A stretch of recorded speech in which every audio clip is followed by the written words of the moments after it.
Chapter 216. With the arrows as an order, many black figures sneaked into the bandits' stockade, hiding in the shadows like ghosts.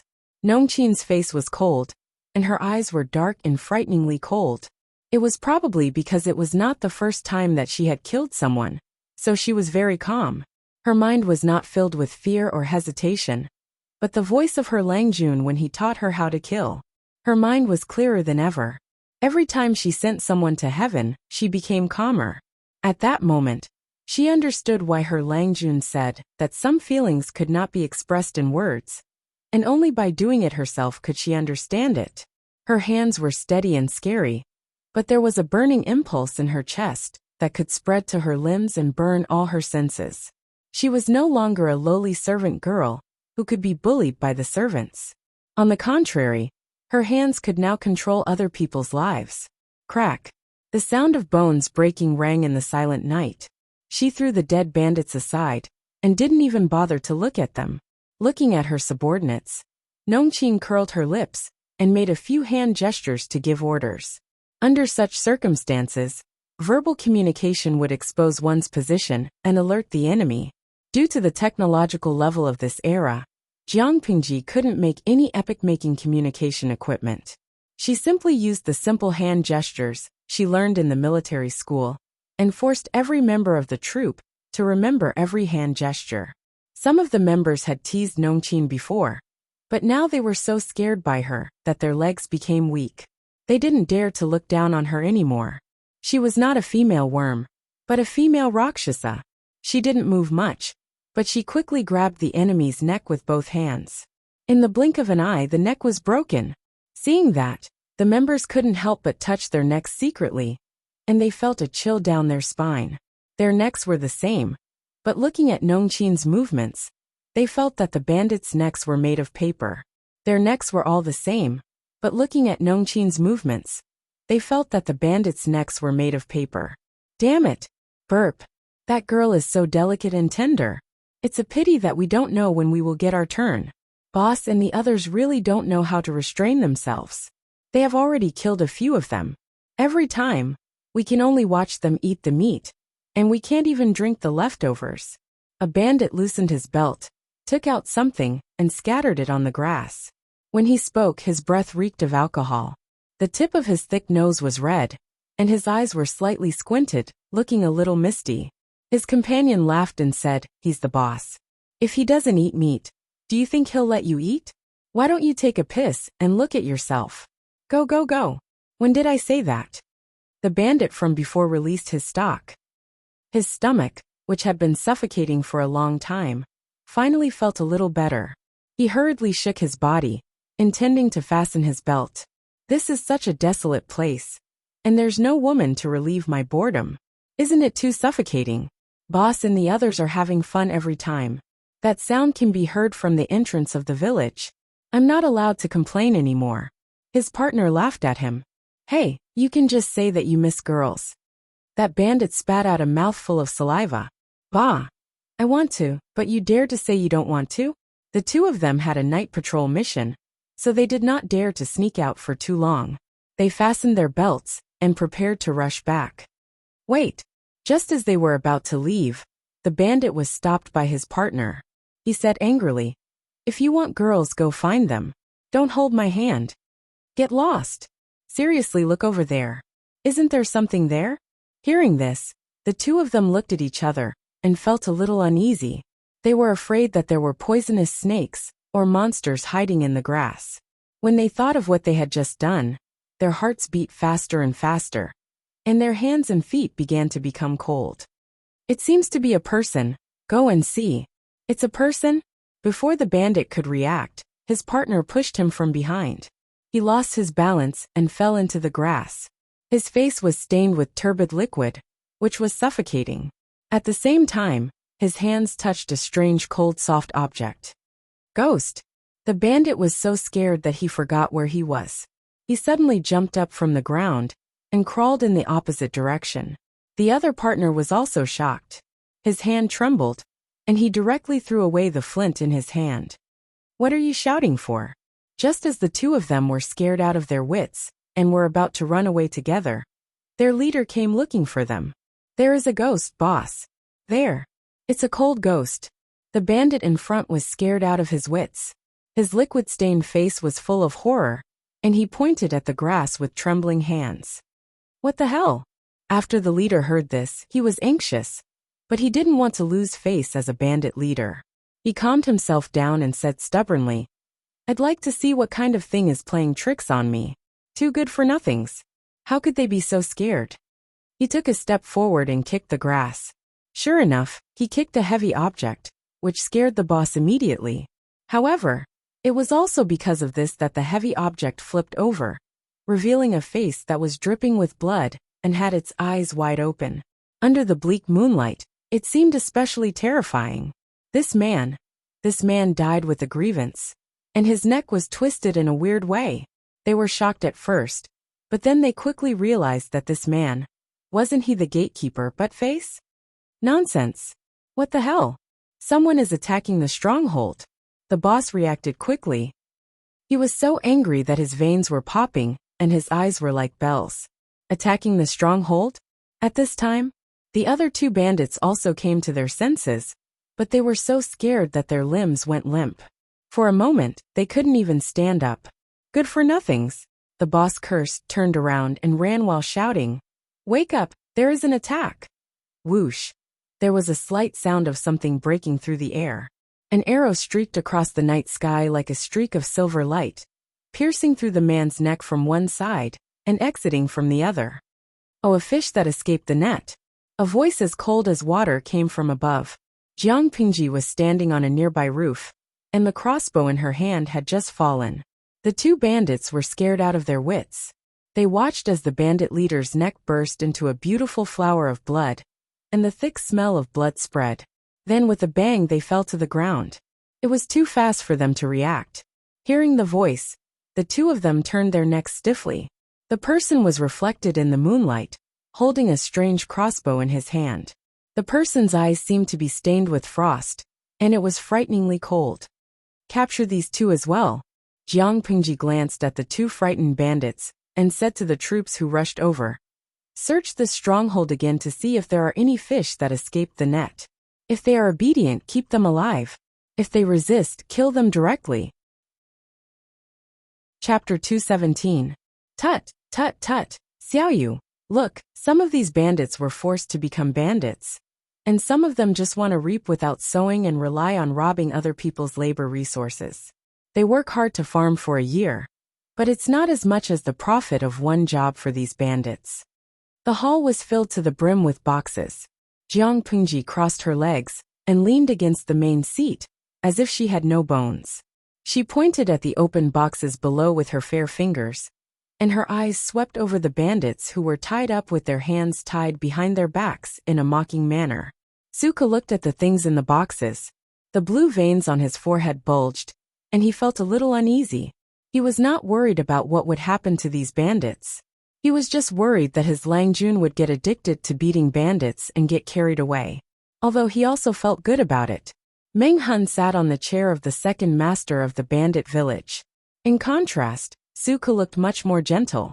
Meng Hun asked in a fierce voice, Langjun, what should we do with these people? Are they all like this or just like this? Meng Hun made two very obvious gestures. When the bandits saw this, they all shivered. Their legs trembled, and tears and mucus flowed down their cheeks. My lords, please spare my life. I was forced into this den of thieves. I've never done anything evil in the past. Please spare my life. I have children and old people to take care of. I'm responsible for the family's livelihood. If I die, how can my 60-year-old mother and my 3-year-old son survive? Please. I was also forced into this place by that black-hearted man. Please spare my life. In order to survive, one by one, they began to act pitiful. Some desperately kowtowed and begged for mercy. Some wanted to sell the secret of the bandit stronghold in order to get a chance to live. And some people spoke with tears in their eyes, trying to move people with their emotions. Those tragic stories made people feel sad. However, no matter what they said or how they acted, Suka just looked at them coldly. Meng Hun looked like it was none of his business. The real mastermind, Jiang Pingji, looked at each and every one of them with a faint smile, as if she was watching a monkey show. Don't be in a hurry to deal with these people. Jiang Pingji put her fingers together and pretended to be thinking. Then she turned her head and asked Su Ku, "Are all the things found in this village here? How much grain and money are there in total?" Su Ku lowered his head and looked at the bamboo slip that he had made some simple records on. He said, "There are about 300 dawn of grain and about 700 taels of money and silk." This was only a rough estimate. After all, they were in a hurry, so they would have to wait until they got back. Jiang Pingji smiled and said, 300 dawn of grain, 700 taels of silver. That's more than your Longjuan's monthly allowance for a few years. Su Ku secretly rolled his eyes. In terms of money, Jiang Pingji's monthly allowance in the Luz was indeed not much. It was only a few taels a month. But after taking into account the snacks, brushes, ink, paper, inkstones, clothes and fabrics, and especially the expensive bamboo paper outside, how could she be considered poor? Pack up and bring all these things back. Jiang Pingji smiled faintly and waved her hand. She looked more like a bandit than the head of a bandit. Brothers, you've worked hard today. When we get back, each of you will get 1 tael of silver and 1 jean of pork. You should make up for your hard training. As for where the expenses would come from, of course, it would be the confiscated bandits' supplies. How many people were there in the troop? It was just a small reward, which was not painful at all. Instead, it could win people's hearts and stimulate their fighting spirit. How could it not be worth it? In addition, each corporal get 1 more share.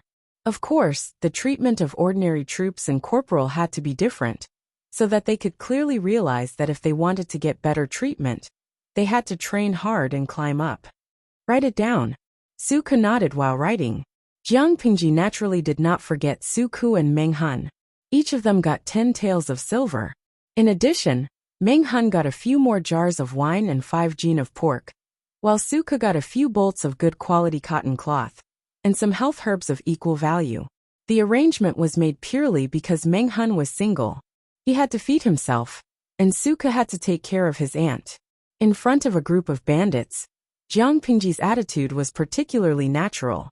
It was as if she was not distributing the money in someone else's pocket, but her own. Well, it did belong to her now.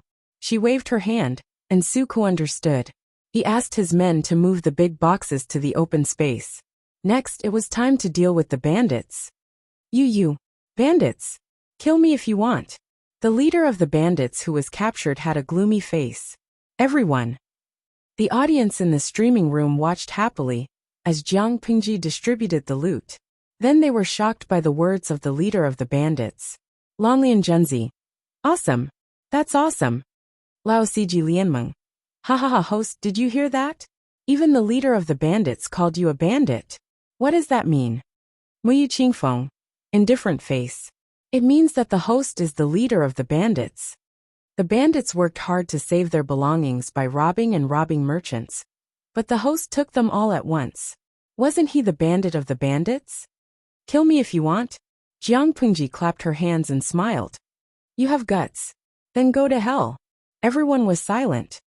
They thought that Jiang Pingji would appreciate the man's courage, but they didn't expect that she would say such a thing. In fact, you won't survive even if you don't say it. Jiang Pingji sneered and broke the bandit's neck. The blood from the bandit's mouth and tongue stained the back of her hand.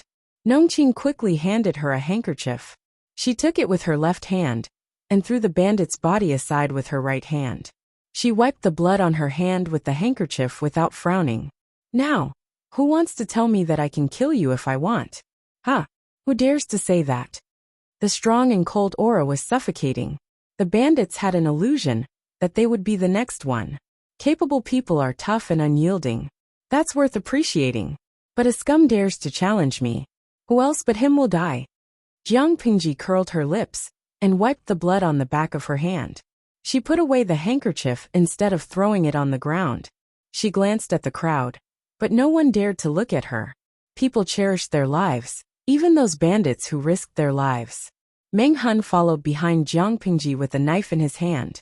If she frowned at someone, Meng Hun would cut off that person's head. Without the slightest sign, and without the slightest bit of preparation. The group of bandits were scared out of their wits. Their crotches heated up, and many of them were scared to the point of urinating. The scene was silent. Only the increasingly bloody smell and the occasional sound of blood splashing could be heard. Heads flew and fell to the ground. The audience in the live streaming room was so scared that they even forgot to send messages. Chapter 218. Do you know why I killed them? Jiang Pingji walked around and finally returned to her seat. She put her fingers together and put on an inscrutable look. Because they deserve to die. If I don't kill them now, do I have to keep them alive until the new year? Pigs could be slaughtered and eaten during the new year. What value could these people create by keeping them alive? Jiang Pingji said. There are 3 things I hate the most in my life. The first is betrayal, the second is rape, and the third is deceit. No matter who it is, I don't need to care about their feelings when they meet these 3 bottom lines. Not to mention killing them. Even if I cut off all of their heads, who could say anything about it? Bandits should be prepared to lose their heads. However, there's a way out for you now. The bandits who were killed could not have betrayed Jiang Pingji or deceived her. The only reason was that they had a history of rape. Many bandits came to their senses, and their faces turned pale. They thought about it carefully, and it seemed to be true. Those who were still alive today, although they weren't good people, at least they weren't involved in this. It wasn't that they didn't want to, it was purely because those women were snatched away and given to the bandits who had a reputation first. They were just small minions running errands. Those delicate and tender young ladies would not live long enough for them to have a taste of them. They would have long been toyed to death. I know there are no good people among you, Jiang Pingji said again. She instantly extinguished the wishful thinking that the bandits had just had. If we take them in, who knows if we will raise a tiger in our bosom? After all, you can cause some trouble if you gather together. What Jiang Pingji said was actually what Suke was worried about. The size of their troops was too small. If they took in all the bandits, the consequences would be unimaginable if the bandits gathered together and caused trouble. It is impossible to know what is in a man's heart. You bandits cannot be trusted at all. So I am very troubled now. Should I let you all live, or should I kill all of you to prevent future troubles? Jiang Pingji smiled and showed her white teeth. The bandits were so scared that they did not dare to make a sound. Suke thought about it and stepped out. Langjun, if we kill all of them, I am afraid it will harm the heavens. I have a plan. Jiang Pingji said, tell me about it. Suke deliberately raised his voice. Why don't we keep them for a month? If they perform well, we'll give them a chance to turn over a new leaf. If they don't, we'll sell them to the broker house. Now that the people are in dire straits, it is not advisable to kill too much. If they were sold to a human trafficker, they would at least be able to get a few taels of silver. It could be considered as squeezing the last bit of value out of them. Suke knew his Longjuan's temperament very well. If he could avoid being taken advantage of, he would not allow himself to be taken advantage of. Although these bandits were enslaved, they were still alive. If they were lucky, their lives would be stable in the future. No matter what, being alive was everything. The bandits were frightened again and again. At this time, they no longer had the slightest intention to resist, or rather, even if they did not dare to show it. Jiang Pingji and her people killed without hesitation. They were more like a gang of bandits than them. They were bandits, but Jiang Pingji and her gang were robbers. Jiang Pingji nodded as she listened. Soon after, she pretended to be distressed, and asked, but what if they secretly gather to cause trouble? Suke answered coldly, kill them without mercy. The words kill without mercy caused many bandits to tremble uncontrollably, and their entire bodies trembled. Jiang Pingji smiled and immediately asked the bandits in a gentle way, did you hear that? If you are willing to live, I will let you live for a month. If your performance is satisfactory, you can live. If not, you will be directly sold to the slave house. If you dare to gather people to cause trouble and secretly violate my taboo, haha, look at your brothers lying next to you. After that, Jiang Pingji patted the armrest of the main seat with her palm, and the wooden armrest immediately collapsed. In a few words, she extinguished the little bit of luck and unwillingness in the hearts of these bandits. The shadow of death would always linger around them. At this time, a troop secretly whispered to Nongqin. After hearing it, a trace of suppressed anger appeared on her face. Jiang Pingji noticed it and asked her, "What's wrong, Nongqin?" "Lang Jun, there is a cellar in this bandit stronghold, which is full of kidnapped children and women." "Cellar?" Jiang Pingji looked at those bandits who were still alive and said coldly, "What's going on here?"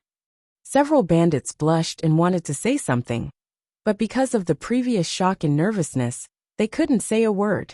A clever one quickly kowtowed and said, "The women and children in the cellar have nothing to do with us. How could there be any law when they were bandits who robbed houses? They robbed everything they could, including money and people." A group of bandits, all male, naturally had physiological needs. When they saw a beautiful woman, they naturally had sexual desires.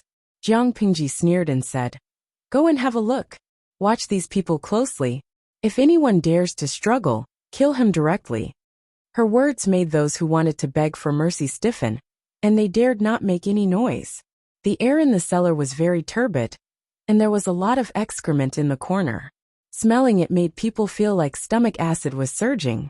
There were 2 haggard women and 3 timid 7 or 8-year-old girls hiding in the cellar. The women's clothes were ragged, and the ragged material could only cover the important parts. The exposed skin was bruised, full of violence and ambiguity, which made people know at a glance that she had suffered a nightmare. The audience in the live streaming room was still immersed in the previous fear. Seeing such a miserable scene, they all sent bullet screens. Those bandits should die thousands of times.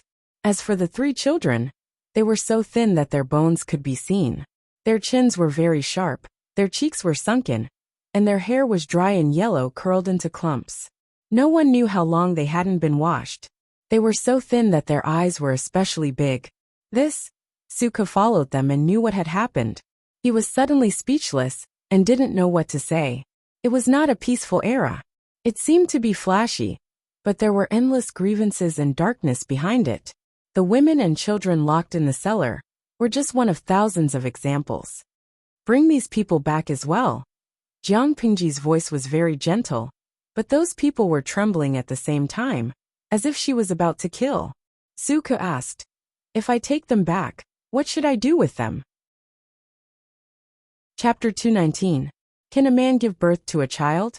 Last month, 1,275 plus monthly votes. Jiang Pingji didn't know how to raise useless people. She didn't have that kind of compassion.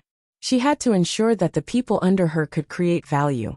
Otherwise, they were useless. What was the point of keeping them? Therefore, even if she wanted to take them back, she wanted them to create value and contribute to the labor force. Suka calculated in his mind and said, "I'll listen to you." "You don't have enough food and money?" Jiang Pingji asked. She didn't want to rely too much on the loose. Except for the initial capital, she had to find ways to get the rest of the expenses. For example, the money she won from the Fulai gambling house. She left some for Nongqin and gave the rest to Suku to raise the troops. If he told her that he was short of money, she would probably go to the gambling house to have fun. Suka shook his head. "We still have enough. But your goal is not limited to this. We should always plan well, so that we don't have enough money when the time comes." How many people were there in the troops? Even if they counted the bandits who hadn't been trained yet, there were only about 100 of them. The expenses were not high. Jiang Pingji gave them plenty of money, not to mention the loot they got from the robbery that night. It was enough to support the troops for a few years. However, his Longjuan's ambition was not limited to that. It was impossible to satisfy a troop of only 100 people. That was a pain in the ass. As a bookkeeper, Suka naturally had to make arrangements in all aspects. He tried his best to divide 1 coin into 2 coins. Jiang Pingji crossed her arms and looked at Suka from head to toe. She said, "Not bad. You look like a bookkeeper." Suka didn't know whether to laugh or cry. "Langjun, please don't make fun of me." To be honest, he used to think that a bookkeeper's job was easy until he met his Langjun. Whether a bookkeeper's job was easy or not depended on whether the boss was noisy or not. Jiang Pingji left a few people behind to guard the bandits and took them away in batches. As for the treasures that they had collected, They were transported back. While the sky was still dark, they had to leave as soon as possible to avoid alerting the other bandits. There were too many bandits around Hejian County. If their actions were exposed and alerted, it would not be easy next time. Xiaoyu, go back and see if anyone is injured. Give them more supplements so that they won't be disappointed. On the way back, Jiang Pingji suddenly said, there are rewards and punishments. Good and bad punishments are clear.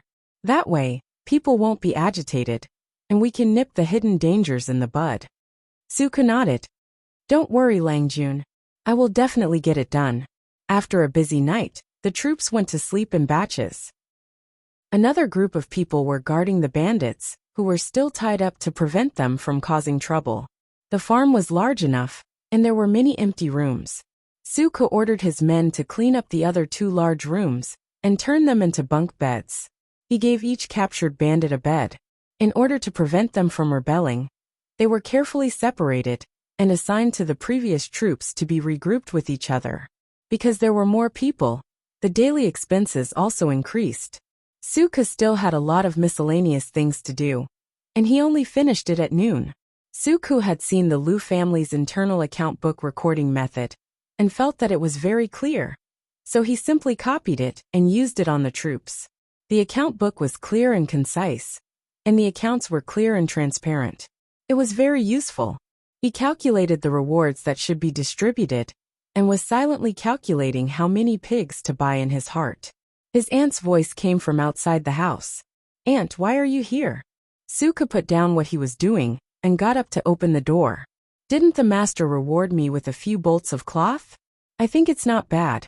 I plan to measure it and make 2 sets of spring clothes for you. Suka's aunt was a very gentle woman, but she worked hard all year round to make a living. Her hands were full of frostbite, and her eyes were much worse under the hardship. It was a bit difficult for her to sew, but Suka didn't stop her. After all, it was the elders' kindness. How could the younger generation refuse? Besides, the farm was too idle. If she didn't find something for herself to do, she would be very bored every day. Suka welcomed her in. Why can you only do it for me? Aunt, you have to take care of yourself. Hey, Aunt, how old are you? Why are you dressed so well? You are working for the master, so you should dress decently. His aunt disagreed. You wear the same few sets of clothes. It shows how much the master mistreats you. Suka coughed awkwardly and said, Aunt Ka brought you here to take care of you when you are old. Don't do the hard work. Make new clothes that need to be made, and wear what needs to be worn. There is no need to save. Now that Langjun thinks highly of me, I will have a better life in the future. His aunt glanced at him and said, How can anyone live like you? Aunt, you don't have to save for me. In the future, I will buy a few maidservants to serve you. I will treat you like the old madam. You are talking nonsense like you used to.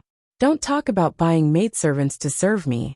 If you can bring a maidservant back to continue the Su family's lineage, I will have to worship my ancestors.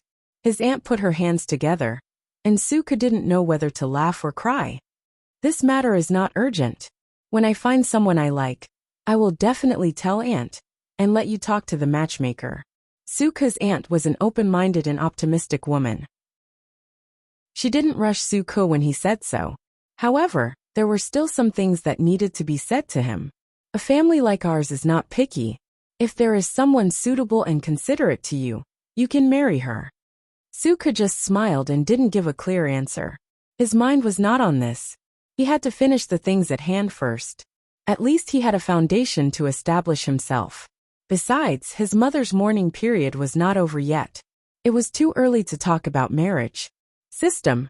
Streamer Jiang Pingji's semi-interactive live broadcast of bandit suppression in the deep mountains 1 has come to a perfect end.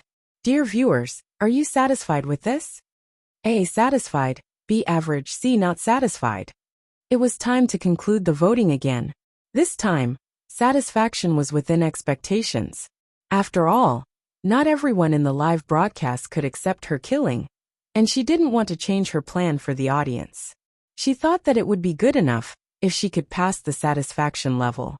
She didn't expect to get a silver treasure chest. When she heard the system message, she opened it directly and chose to draw a prize. It was another card.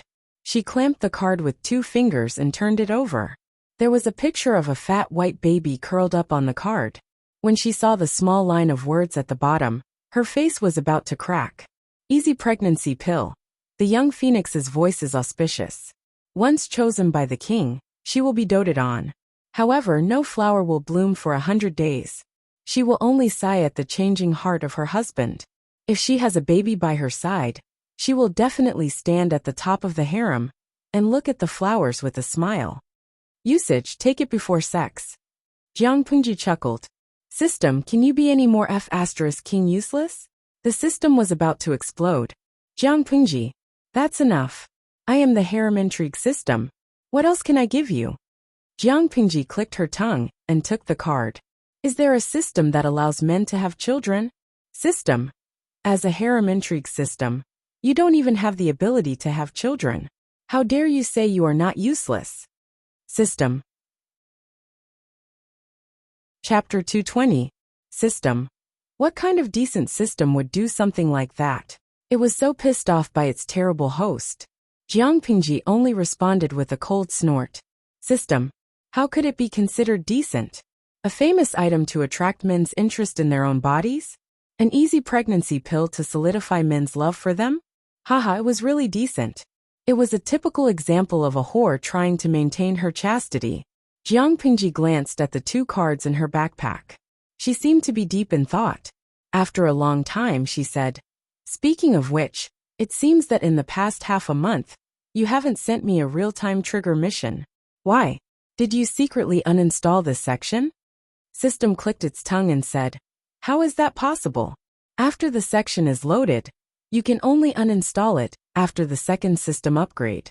As for why there hasn't been a single trigger mission, honestly, host, tell me seriously, how many times have you gone out in the past half a month?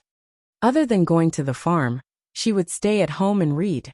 It was so boring that it was hard for the live stream viewers to watch. Jiang Pengji pinched her chin and said, what you mean is that if I go out more often, I might trigger a mission. System answered in a businesslike manner. In theory, yes. The so-called real-time trigger mission is when the system analyzes the people and things that the host has experienced and determines that there is a need for a mission. Only then will it send a mission to the host. The more people you know and the more things you encounter, the higher the possibility of triggering a mission.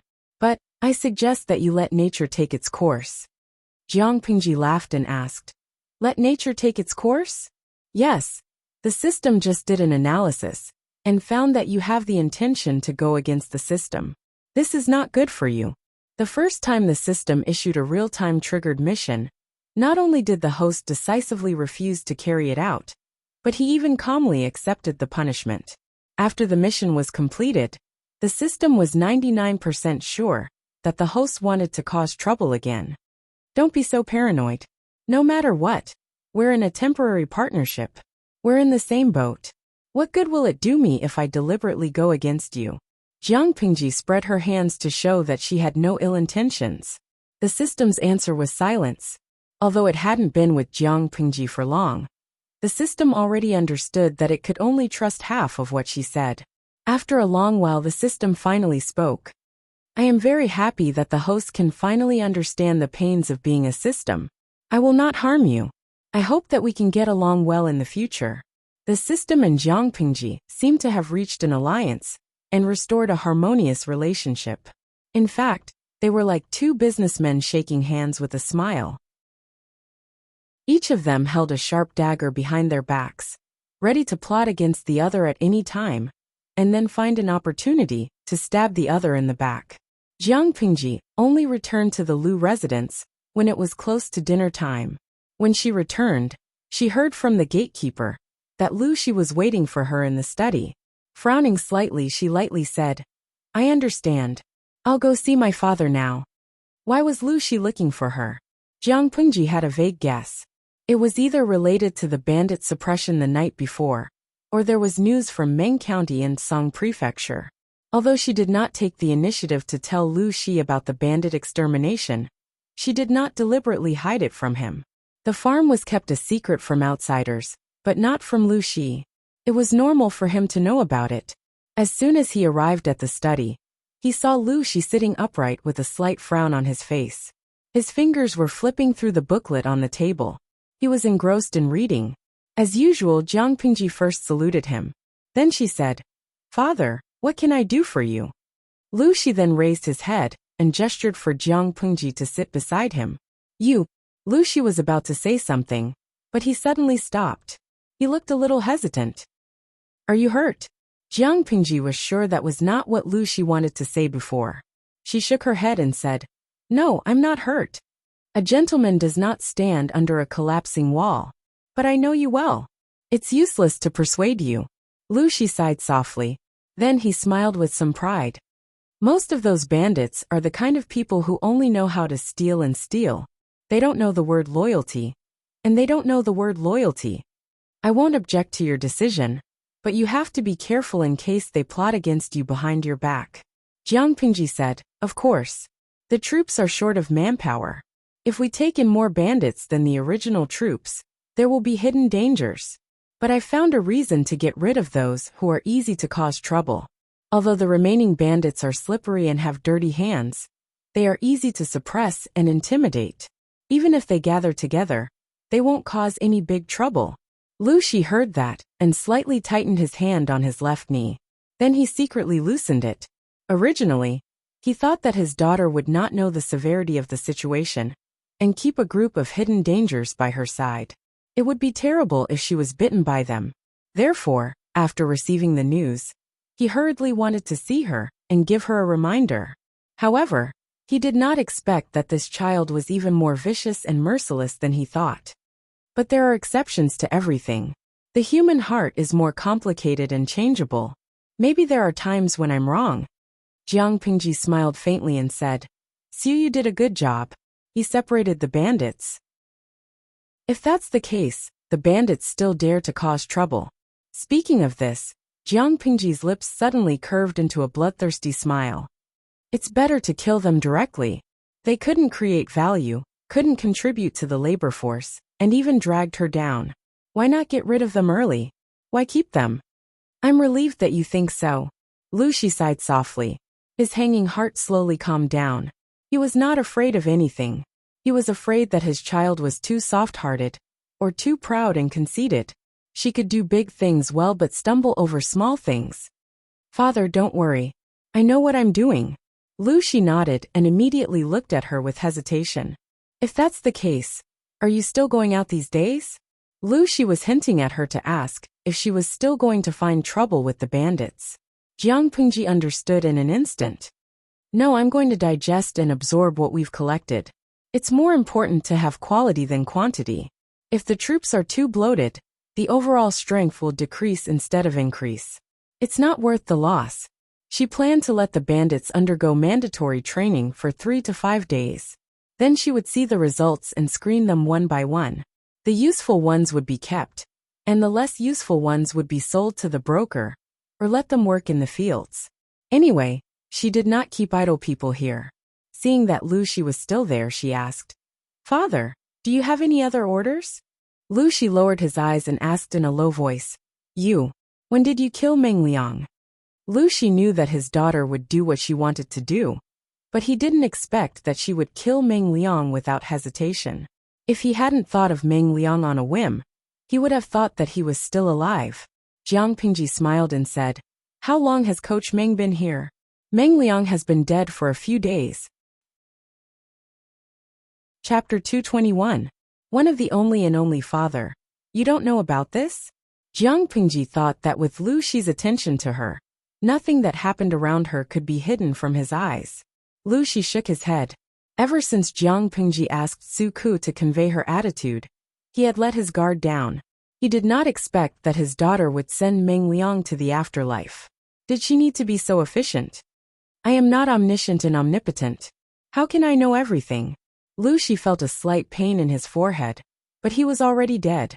What happened was done, and there was no turning back. He might as well think about what to do next. You used Meng Liang's life as a favor to Meng Hun. Based on your temperament, you must have gotten more benefits than that. Did you blackmail the Mengs? Blackmail? That was not a good way to put it. It was called asking for benefits openly. Jiang Pingji revealed a little of her plan. Lu Shi looked at her helplessly.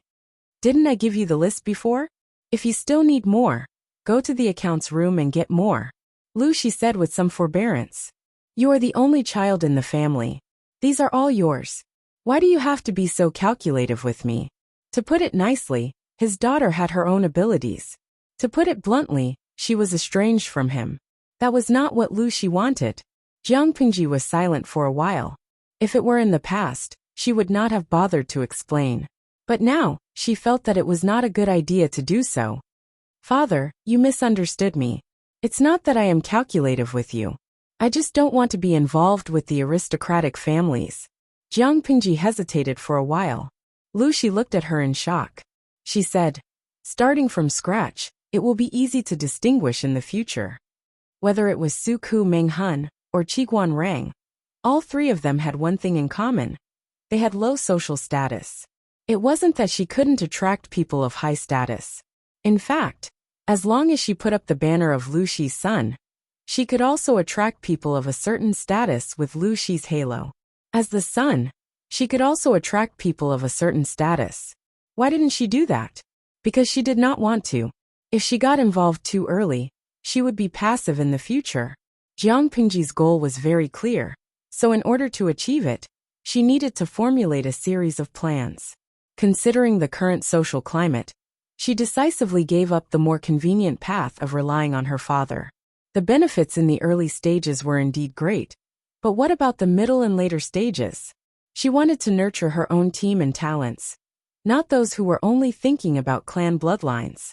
Don't be fooled by how those aristocratic families boasted about their family name and bloodline, and how they preached their loyalty. In fact, for the benefit of the clan and for their own benefit, under special circumstances, they were willing to give up their backbone, reservedness, and righteousness. Are they like a piece of poison wrapped in sugar? Medicine. At first it tasted sweet and greasy, but when the sugar coating was finished, only poison was left. It looked tempting, but it was extremely delicious. The path she was going to take would inevitably touch upon the most fatal interest of the aristocratic families. Education. Why were aristocratic families called aristocratic families? This was because they had money in their hands and food in their granaries. They monopolized education and made studying a privilege for a minority of people. They also indirectly monopolized the imperial court. Talents were all from aristocratic families. 1 generation, 2 generation, 3 generation. After generations, the officials in the imperial court were more or less related by blood or marriage.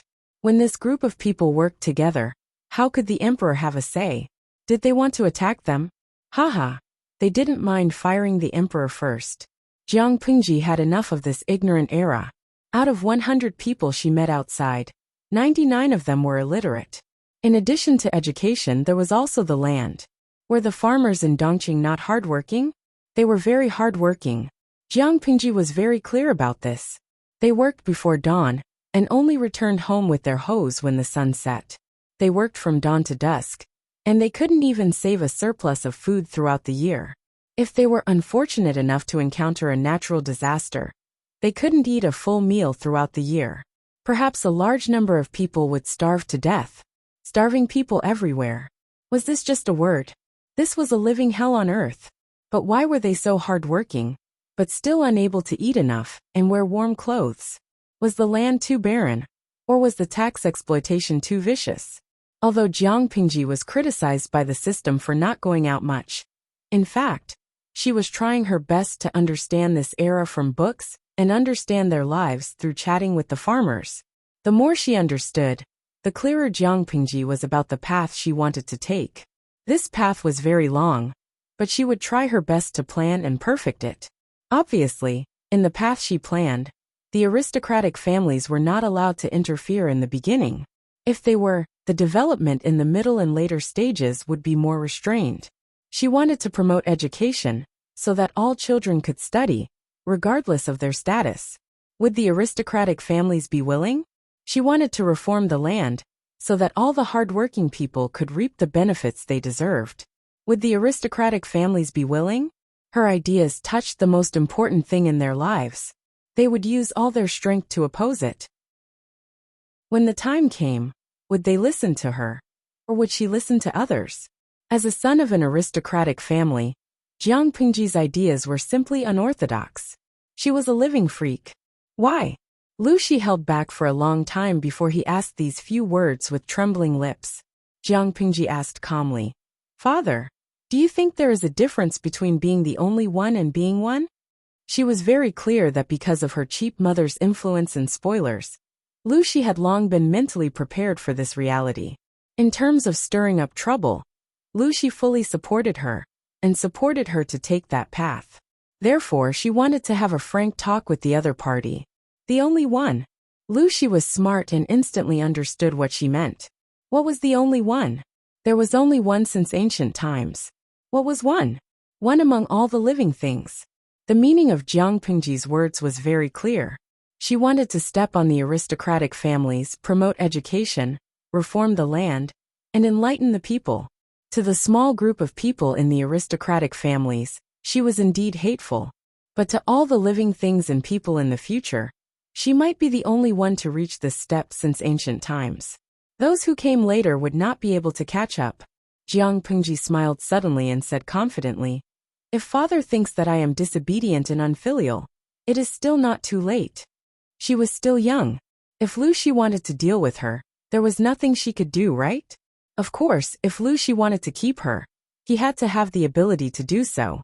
Lu Shi choked. The shock in his heart turned into helplessness. "You know that I won't hurt you. If not for the fact that you have a strong backing, why would you say this to me?" Because she was sure of it, she dared to talk to him frankly. "To your father, there is nothing more important than your mother, you and your two elder brothers. Besides, even if the aristocratic families were weakened, as the future royal family, who would treat the Lu family unfairly?" Lu Shi was a smart person. Chapter 222. The words father and son had already been spoken about, and unknowingly, the relationship between the two had become closer. They didn't have to hide things from each other anymore. Lu Shi thought for a while after hearing Jiang Pingji's plan. He said, "I know Meng Zhan. He's arrogant and thinks too much of himself. If you use Meng Liang as a hostage and ask him for rice, not only will he give it to you, he might even give you more. Won't he cheat? For example, mixing real rice with fake rice to confuse people? Or setting up an ambush in the transport team?" Jiang Pingji was confused. She didn't think Meng Zhan's way of thinking could be understood by normal people. Lu Shi shook his head. 2,000 dawn of rice is a huge sum of money for the people. Even the gentry doesn't have that much money. But for a noble family like the Mengs, it's not even a drop in the bucket. The Mengs have been in Sangzhou for so many years. You can't even imagine how rich they are. Seeing Jiang Pingji was deep in thought, Lu Shi took the opportunity to say, "Sangzhou has a lot of land and a lot of people. Not to mention the Mengs during the Xia dynasty. The Mengs have been in Sangzhou for decades after Dongqing was established. Every year, they stole enough money and rice to support 100,000 troops. So Meng Zhan wouldn't care about 2,000 dawn of rice. According to Lu Shi's understanding of him, he might even generously add another 1,000 dawn of rice. That would be a total of 3,000 dawn. You kidnapped Meng Liang under Meng Hun's name. It's almost impossible for Meng Zhan to do anything to the rice. Maybe he'll even send you new rice." Lu Shi snorted. Meng Zhan wasn't a good person when it came to personal matters, but he was not to be underestimated when it came to official matters. Jiang Pingji understood everything after hearing Lu Shi's words. "Father, you mean, Meng Zhan won't do anything to the rice. Instead, he'll send it over openly to show that he's a good man, and Meng Hun is a hypocrite who doesn't care about the death of his wife and daughter for some rice?" "Yes. According to my understanding of him, he'll probably do that. He's good at disgusting people. The person who knew you the most could be your opponent." Lu Shi and Meng Zhan had broken off their relationship. The two families did not keep in touch with each other, and there were many conflicts in private. Lu Shi knew Meng Zhan very well. Meng Zhan was an extremely proud man. He wouldn't condescend himself to fight with a lowly person like Meng Hun. In other words, he didn't care. Jiang Pingji secretly sneered and said, "If that's the case, it's really disgusting. If Meng Liang was still alive, The Mengs would have used 2,000 don of food to exchange for his safety. Meng Hun would have become the laughing stock of the world, and his reputation would have been ruined. Unfortunately, Meng Liang was already dead.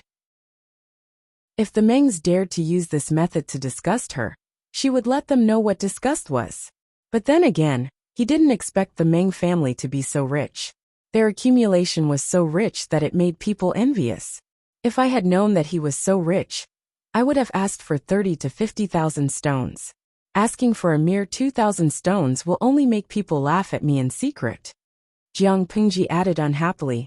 The Mengs are so generous. I reckon they can take out tens of thousands of don of grain without a frown. Lu Shi almost choked on his own saliva. Was his daughter a bandit in her past life? 2,000 don should be enough. I'm afraid you can't afford more. Lu Shi said. Don't treat the Mengs like a sucker. They won't care about such a small profit. But if they ask for too much, I'm afraid they'll really get angry. How could 2,000 don and 20,000 don be the same? In Lu Shi's opinion, a newborn calf is not afraid of a tiger. It was a perfect saying for his daughter, who would cause trouble for the Mengs. Not only did she do it, but she also killed Meng Liang and abducted Meng Hun, who had a grudge against the Mengs. How much of a grudge? But thinking about what Amin had said, he could understand. Maybe it was fate. His daughter and the Mengs were born to be incompatible. Jiang Pingji thought about it and asked. 2,000 don of grain is just a small profit for the Mengs. What about other families? Lu Shi didn't understand and asked. What? She said. I wanted to use this batch of grain to temporarily suppress the rising price. Father, you should know that the incident in Meng County in Song Prefecture hasn't spread yet. Only a few people know about it. When the whole world knows about it, I'm afraid that Hejian County will be affected. It took less than half a month to travel from Hejian County to Meng County in Song Prefecture. Once the chaos in Meng County spread, the people would naturally panic, and it would be normal for the grain price to rise. It will definitely be affected, but 2,000 don. If you want to make a profit from it, it's a good opportunity. You can easily increase the price by 3 to 5 times. After all, it's a free gift from the Mengs. But it's definitely not enough to suppress the grain price. After all, he was the chief of Hu County, and he lived in this era. His prediction was naturally more accurate than Su Ku and Jiang Pingji's. It's not enough? Jiang Pingji was slightly stunned. 1 stone was 50 kilograms, which was 100 caddies. It was enough to feed a family of 4 for 40 to 50 days. That was still considered enough to fill their stomachs. Many people lived frugally and matched their grains with other foods to last for a longer time. Hejian County wasn't big. Excluding the gentry, there were only about 20 to 30,000 people. Most of the people had leftover grain from the previous year. How could it not be enough? Lu Shi thought for a while, and knew where Jiang Pingji's calculation was wrong. Most people follow blindly. To put it bluntly, they believe whatever they hear. Lu Shi explained to her in detail. The reason why I said 2,000 don is not enough is that the rich families with extra money might buy a year's worth of grain at one time, or even longer. But your calculation is based on 1 or 2 months' worth of grain per person. If you calculate carefully, 2,000 don is indeed enough. Lu Shi sighed and said, You know that every family only needs to buy 1 or 2 months' worth of grain, and hold on until the autumn harvest. Even if the civil unrest in Meng County in Song Prefecture is serious, it won't really affect the people, but they won't consider it. If Jiang Pingji wanted to make a fortune with 2,000 don of grain, it would be absolutely easy. But if she wanted to suppress the grain price, not to mention 2,000 don, even 10,000 don would be a stretch. Jiang Pingji frowned and thought about Lu Shi's words seriously. Jiang Pingji didn't think it was embarrassing for Lu Shi to deny her plan. He knew the era better than she did. As a native, Lu Shi had more experience and knowledge about the era than she did. What if there is a purchase limit? Lu Shi was confused. Purchase limit? Jiang Pingji thought for a while and explained. A few days before the civil unrest, the people will be anxious, and there will definitely be a fight. Then the grain store will sell 500 don, or 1,000 don of grain, at once to create the illusion that there is an abundance of grain, and calm the people. After that, There will be a limit of 100 don of grain per day, and the weight of each person's grain will be limited. It will be enough to buy for a month. Jiang Pingji thought about it, and felt that there was nothing wrong with the idea, so she asked for Lu Shi's opinion. What do you think, father? Lu Shi was speechless. Chapter 223. 2,000 don of grain had the same effect as 20,000 don. What else could he say? Lu Shi asked. Daily purchase limit. That's not bad. But what if some people buy the grain repeatedly for several days in a row? Jiang Pingji's aim was to suppress the grain price. That meant that when the prices of other grain stores skyrocketed, she would sell the grain at the same price as usual, or at a slightly higher price than usual. The people would naturally choose to buy from her. Most of the commoners lived a frugal life. If they could be cheap, they would. They would not be extravagant. They were not going to starve to death. It was just delaying the purchase of cheaper grain for a few days. Of course, they were willing to wait. Jiang Pingji smiled and said, as long as we secretly spread the word that the grain store is working for the people's welfare. That's why we insist on only raising the price a little when the grain price of other grain skyrocketed. Under the premise of the daily purchase limit, if some people buy too much grain for several days in a row, the other people will definitely not be able to buy the grain. That way, the people will understand the grain store's painstaking efforts, and the pressure will be less. Lu Shi was stunned by what he heard. He thought that his daughter was inexperienced and didn't understand the world. That was why she came up with the idea of suppressing the grain price with 2,000 don of grain. Looking at her now, she was indeed inexperienced, but she had a sharp mind. He only needed to point out a flaw, and she was able to correct it. Not to mention anything else, just this flexibility was enough to make him feel ashamed and admirable. If she followed her plan, the grain store would probably sell a few thousand don of grain, and win the hearts of the people in Hejian County. She would earn enough money and fame at the same time. Due to the public opinion, the other grain stores would not be able to increase the price even if they wanted to. As long as they could delay until the autumn harvest, the grain price would naturally decrease, and the people would not have to worry about food shortage. But if that's the case, the profit will be less than expected. Jiang Pingji shook her head with pity. She originally wanted to sell 2,000 don of grain for 10,000 don to trick the gentry families in Hejian County. It seemed that she had to give up that tempting idea. She had too little grain in her hands. It was not enough to play such a big game. If Lu Shi knew what she was thinking, he would not be able to help but roll his eyes. Her current plan was enough to make people hate her. If she still wanted to trick the gentry families in Hejian County, she would not want to live in Hejian County. Cutting one's path to wealth was like killing one's parents. The landowning households could have used this opportunity to clear out the stockpiled grain in their granaries and earn their fill to their heart's content. Because of Jiang Pingji's interference, the market share of grain prices in Hejian County for the next month would be taken away by her. She could not be so shameless. Lu Shi did not know whether to laugh or cry, but he had more confidence in Jiang Pingji. Those who were truly capable, no matter how they started, even if they had a bad hand, would still be able to reach unimaginable heights. There was no doubt that the daughter before him was such a person. Lu Shi smiled faintly and said, "It's good that we can earn it. After all, it's a gift from the Mengs. Shihu 10 don of grain Lu Meng. Daf of Lu 2 don of 6 Lu don of Lu Shi said. As the saying goes, a pillow comes when you doze off. If the Mengs were really kind enough to send an extra 1,000 don of grain, it would be great. 2. Father and 6 daf Lu 2, D2 Lu 2. Shi Lu don, Wu 6 dang Wu. The father and son tacitly ignored the expressions on the faces of the Mengs when they brought the food and Meng Liang's body away. That kind of scene would definitely be very beautiful. They wanted to use their generosity to humiliate others, but reality slapped them hard in the face. Meng Hun was a hypocrite.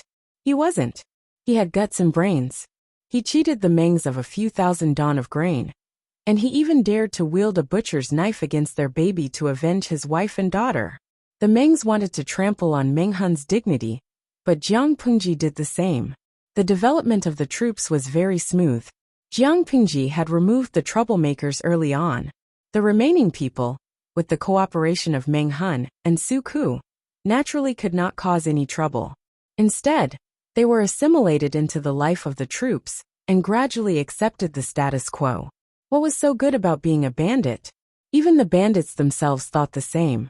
The people of the world looked down on thieves like chickens and thieves like dogs. Who would want to be a bandit that was despised by others if they could eat their fill, wear their clothes, and live a decent life? Looking at the money the others received, the bandits secretly laughed at them. What could they do with such a small amount of money? It would be gone after a few meals in the tavern. How long could they keep it? But when they learned that every member of the troops was given seasonal clothes every season, food and accommodation were taken care of by the head family, and the monthly money was freely used, and there were occasional rewards. The only downside was that the training was hard, but it was much better than working in the fields. It was better than bandits like them, who had unstable businesses and lives. So they were tempted, jealous, and angry. This was because they discovered that the rewards were all taken from their stockade. Although they were bandits who robbed houses, their savings were almost zero. The real wealth was with the heads of the families. Bah! I earn my hard-earned money with a knife. But in the end, all the money goes into the pockets of the heads of the families. It's the same as working for the family. These people work for the family and get their own money, while we can only watch others. What the hell is this? It was the same as working for the family. Their work was illegal, while the others were legal. Naturally, the treatment was different. Then what do you want? Do you really want to work for this family? Several bandits secretly gathered together and discussed in low voices. Their faces were full of struggle. After a long time, the first bandit to complain said, "I'm afraid of starving. As long as I can eat my fill, save some money, marry a wife, and give birth to 2 fat boys, it doesn't matter who I work for. I can only watch those heads enjoy themselves all year round. I've risked my life and done so many things against my conscience, but I haven't even seen a sow." His position had begun to waver, and the others who were originally not firm also began to waver. "I'm also afraid of starving. The family of the head of the family is really nice. They have white steamed buns for every meal, and sometimes they even have scallion pancakes. What if we don't agree? Didn't they say they would sell us to human traffickers?" One of them said timidly, "We all know what kind of people those human traffickers are. It's better to work hard and try to be chosen by the head family. Right? What was so good about being a bandit?" Chapter 224. Jiang Pingji crossed her arms and leaned against a wooden pole.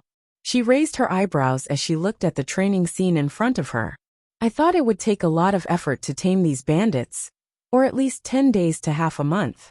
I didn't expect that you could tame them in just 3 to 5 days."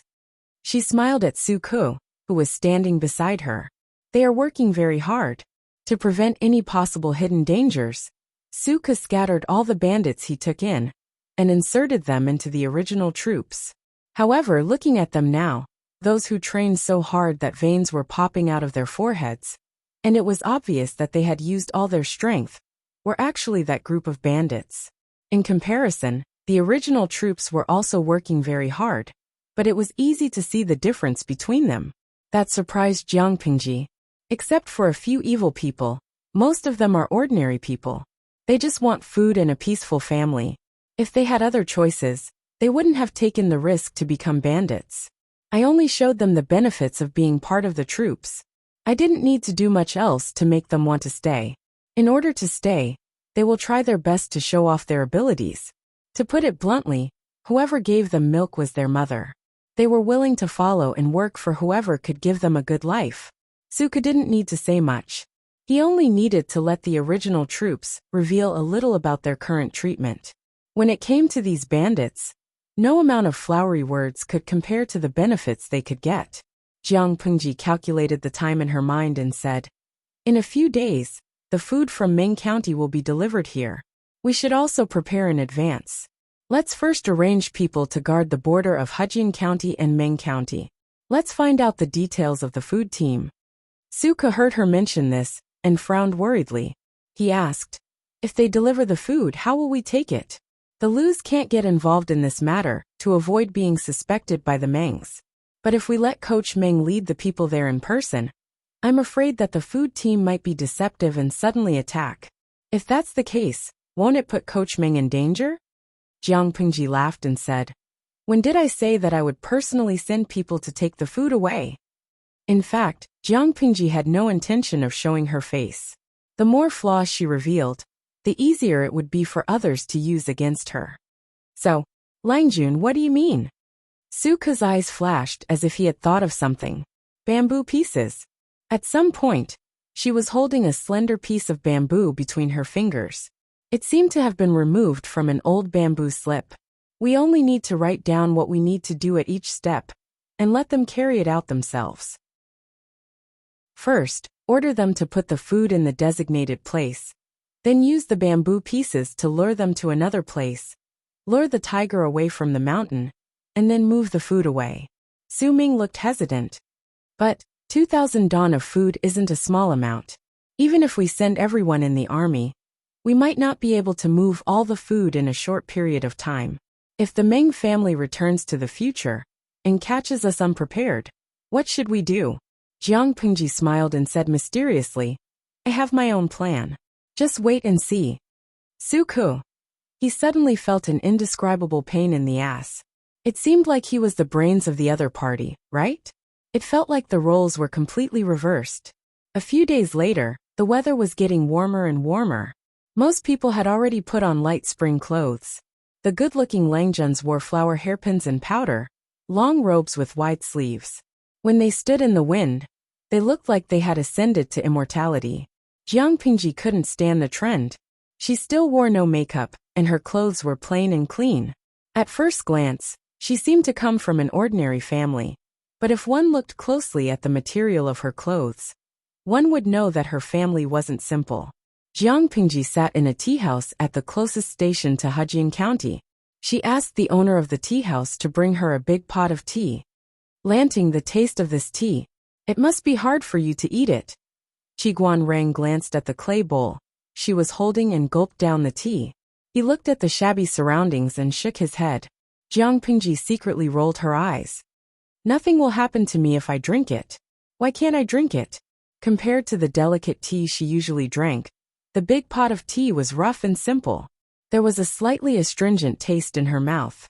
But the tea house next to the station was for travelers to quench their thirst. You could drink it for 1 coin, so you could not expect the taste to be good. Qi Guanrang looked at Jiang Pingji's image again and again. He found it funny. At that moment, even if the person in front of him took the initiative to say that she was the Langjun of the Lu family in Hu County, no one would believe her.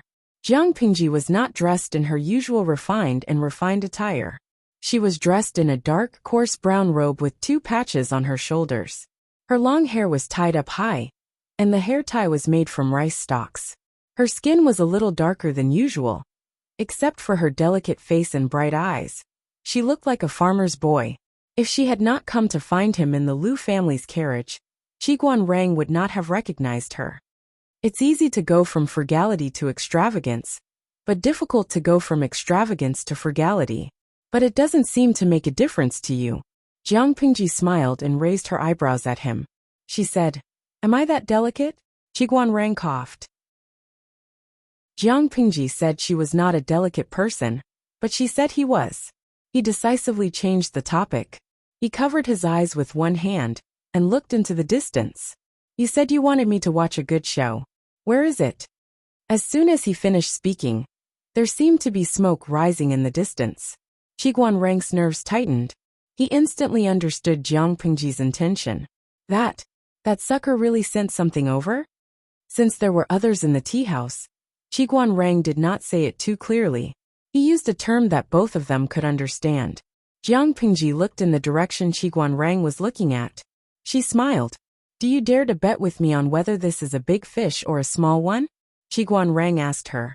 What is a big fish and what is a small fish? More than 2,000 is a big fish, and less than 2,000 is a small fish. How about that?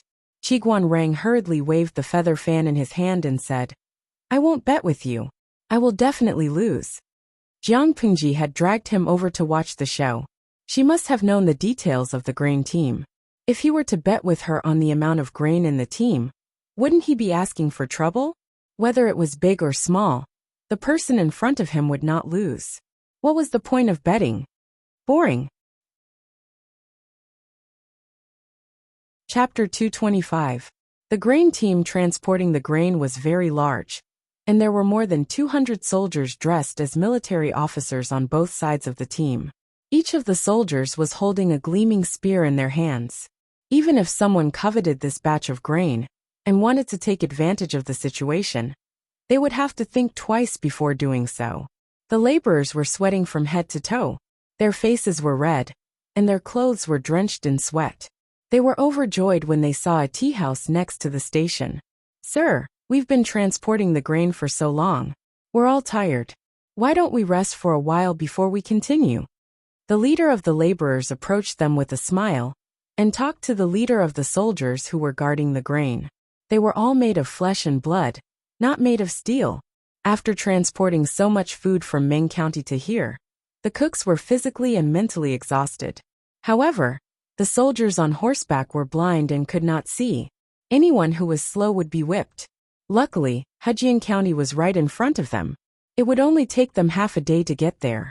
Otherwise, someone would die of exhaustion if they continued like this. The leader of the soldiers was the one who had been spared by Jiang Pingji on purpose. He was eager to make up for his mistake by performing meritorious deeds. After receiving the task of escorting the grain, he had been constantly squeezing the laborers' energy and urging them to travel day and night, hoping to rescue Meng Liang as soon as possible. As the days passed, he felt more and more uneasy. He kept feeling that something bad might happen if he delayed any longer. Coupled with his eagerness to perform meritorious deeds, he naturally did not notice the fatigue on the laborers' faces. Even if he did, he wouldn't care. They were just a few laborers. How could they compare to the second Langjun of the Mengs? If something happened to Meng Liang because they were too slow, who would take the blame? However, now that they were only half a day away from Hejian County, the anxiety in his heart had eased a lot. In addition, he also felt a little tired, so he simply followed the leader's words and waved his hand to let the whole team rest for an hour. After receiving permission, the cook leader felt as if he had been pardoned. He hurriedly shouted to the cook at the back of the team, "Hurry up. The tea house is right in front. Let's go there to rest and have a cup of tea." When everyone heard this, they were instantly motivated. The long grain team was like a wriggling worm, slowly approaching the tea house. This tea house often received caravans traveling from the south to the north, so it had seen big scenes before. The lady boss hurriedly put on a smile and greeted a few soldiers who had entered the tea house. The rest of the soldiers found a random place to sit outside. Jiang Pingji saw that the proprietress was running around in circles. Qiguan Rang looked as if he had seen a ghost. Jiang Pingji stood up with a kind and honest smile on her face.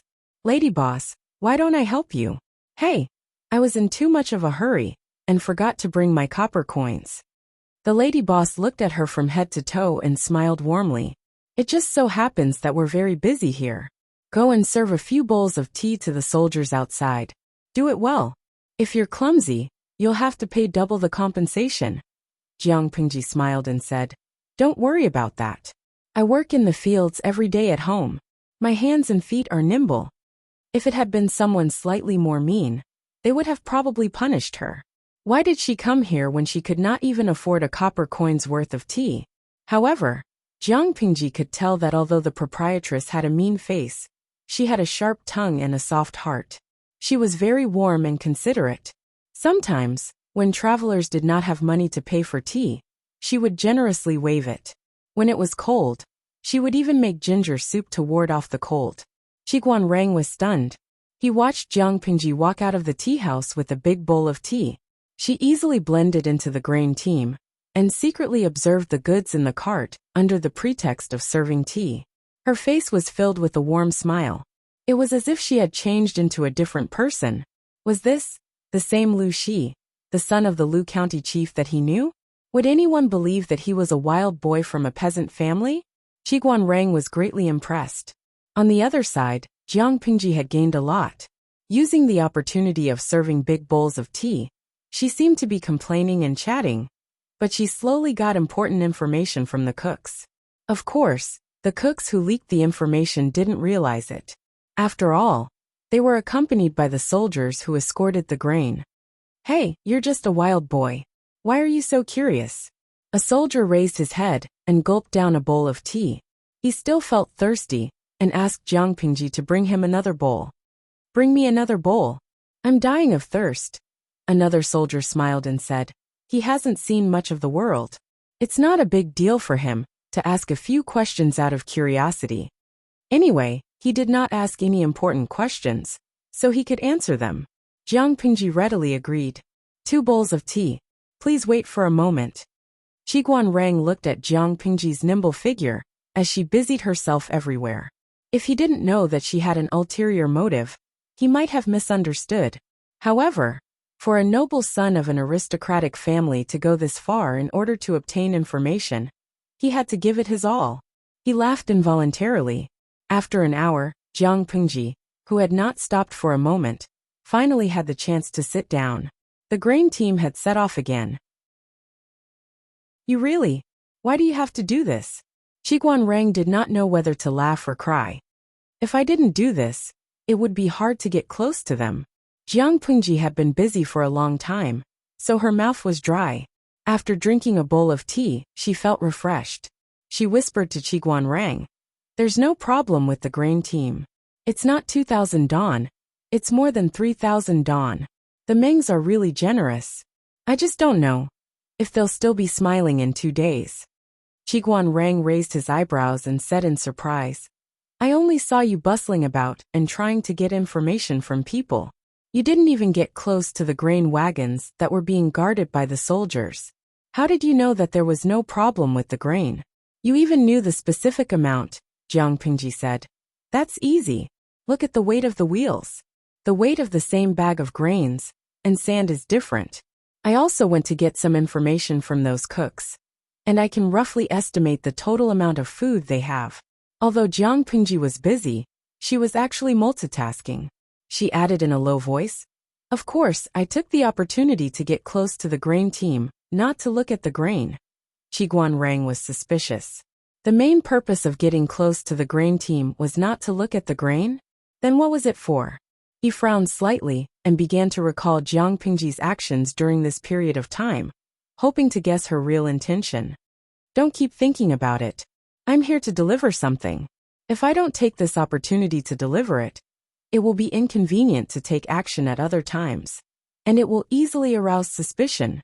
Jiang Pingji smiled as she drank her tea. Her satisfied look was very much like a fox whose scheme had succeeded. Chapter 226. The food team set off again, after a short rest in the tea house. Hejian County was not far away. They just needed to hold on for another half a day, and they would be able to get rid of the heavy task. Many cooks had the same thought, as if their limbs were full of energy again. Finally, they arrived at the gate of Hejian County before sunset. Because of the long queue, the head of the entourage couldn't rush in like before. He had to be patient and wait for his turn. Just then, a clever-looking cook trotted to him and asked, "Sir, will we be done as long as we deliver the food into the city?" The head of the entourage rolled his eyes and said angrily, "Who told you that? Just wait for the order. Don't mind what you don't have to do."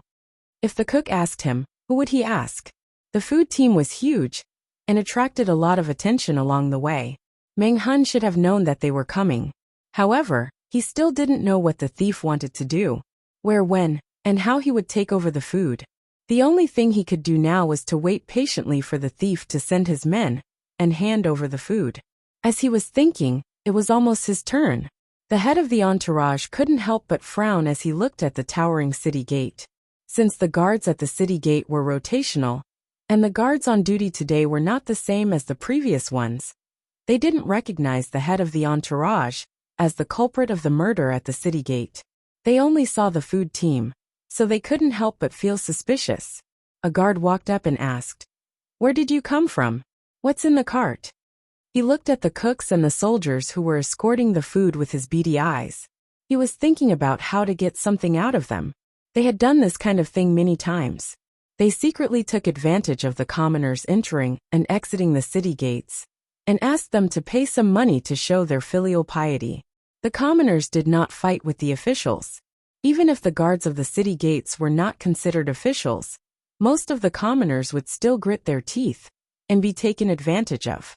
As long as they didn't make a big deal out of it, the officials would turn a blind eye to it. That was why being a guard at the city gate was a lucrative job. After saying that, the guard swaggered up and was about to search the food in the cart. He even pushed away a cook who was in his way. The cook didn't dare to say anything. He just stared at the head of the entourage. It feels pretty solid. Can't you have someone in charge tell us what's in the car? The guard raised his hand and pressed on the sack of grain. Just by feeling it, he could more or less guess what was inside. But he wanted to stir up trouble. Since the manager of the grain team took the initiative to give him money, he couldn't just let it go. So, he pretended to pull out the knife from his waist and stab the grain bag. I think there's something wrong with the things in the cart. Let's open them and check. However, he had only pulled out half of his saber when a black whip descended from the sky and lashed at his arm, drawing out dripping blood. What a blind dog. The head of the entourage put away his whip coldly and watched the guard rolling on the ground in pain. The rest of the civilians noticed the commotion. They were all terrified, fearing that they would be hurt by the head of the entourage's whip. How dare you lowly dogs touch the grain escorted by the Mengs? With a sneer, the head of the entourage shouted, "Go!" The horse obediently moved forward and was about to enter the city. At that moment, the cook in charge of the cart saw something. He was confused and pulled out the thing under the grain bag. This thing, wasn't there before? As soon as he unfolded it, he saw a black human head drawn on it. The cook was startled and screamed, which alerted the head of the entourage. He frowned impatiently and scolded, "What are you screaming for?" The cook hurriedly knelt down regardless of the stones on the ground. His hands trembled as he held the rough cloth. "Sir, I didn't mean to disturb you. It's just that this damn thing." The thing in the cook's hands caught the head of the entourage's attention. He rode forward and grabbed the rough cloth from the cook's hands. He unfolded it and his face darkened immediately. How could he not see it when the cook couldn't? The human head drawn on the rough cloth belonged to the second Langjun of the Mengs, Meng Liang. Even though the charcoal was rough, it retained the most distinctive features of the human head. It was easy to tell who the person was at first glance. The head of the entourage clenched his fists and yelled, "Tell me, where did you get this?" The guard whose arm was broken was still rolling on the ground in pain. The cook didn't dare to hide anything and told the truth. "General, this thing was found under the grain sacks. Before. There was no such thing." The cook broke into a cold sweat and felt uneasy as he thought of the human head drawn on the rough cloth. "Grain bag," the head of the entourage murmured. He jumped off the horse and waved his hand to push away the cooks who were blocking his way. He walked straight to the cart and examined it carefully. To his surprise, he also found a piece of coarse cloth of the same texture. There were no human heads painted on it, but strange patterns. All of a sudden, the head of the entourage felt a chill in his heart. He yelled, "Everyone, check the cart and see if there's anything suspicious." While he was feeling uneasy, the guards on duty did not let him go. They all stepped forward and tried to pull out their swords. "Where did you come from? How dare you hurt people in public?" The head of the entourage sneered and said, "I not only hurt people, but I also have the guts to kill people. I'll kill you if you come any closer." As soon as he finished speaking, the soldiers who were responsible for escorting the grain rushed forward and pointed their spears at the guards. The two sides were in a stalemate. However, there were only 20 to 30 guards at the gate, while there were more than 200 soldiers escorting the grain. At the moment, they found 1 to 3 pieces of rough cloth in different sizes on each cart. It was obvious that they were torn randomly. Most of the rough cloth had strange patterns on them, and some of them were rough and ugly characters. The head of the entourage put the rough cloth together with a cold face. It turned out to be a picture. There were some small characters next to the picture. The head of the entourage read it carefully. His face turned purple after reading it. The delivery is so slow. If you want Meng Liang to live, send the grain here as soon as possible. We won't wait for you. Meng Hun, the traitor of the Mengs. This was so arrogant. The head of the entourage wanted to tear all the rough cloth, but he couldn't do that. Meng Hun's words were very clear. They needed the grain badly, and they were running out of patience. If they delayed any longer, Meng Liang's life would be in danger. Chapter 227. He forced himself to calm down and asked his subordinate to find an experienced hunter who was familiar with the mountains near Hejian to lead the way. As for entering the city, no way. The location on the map was outside the city, not inside. It would be a waste of time to enter the city, but before that, he had to figure out one thing. When did Meng Hun's men put the cloth on the wagons? Not only was he confused, but the cooks who were responsible for transporting the grain were also confused. To ensure that the amount of grain was correct, they would check the wagons carefully every time they went to a place for repairs. Therefore, it was almost certain that before the last repair, the grain cart did not have these strange coarse cloth on it. The head of the entourage also knew that, so he didn't waste any more time on it. Instead, he looked at all the cooks suspiciously. He asked, "Do any of you remember anyone who got close to the wagons?" That was a tough question. The cooks couldn't help but put on a bitter face. There were too many people who could get close to the wagons. Who could remember? However, one of the cooks was smart enough to ask, "Sir, could it be when we were at the tea house?" The tea house was a place with a lot of people. An ordinary-looking person wouldn't raise any suspicion. But that was quickly denied. Another cook said, "You can't accuse someone wrongly.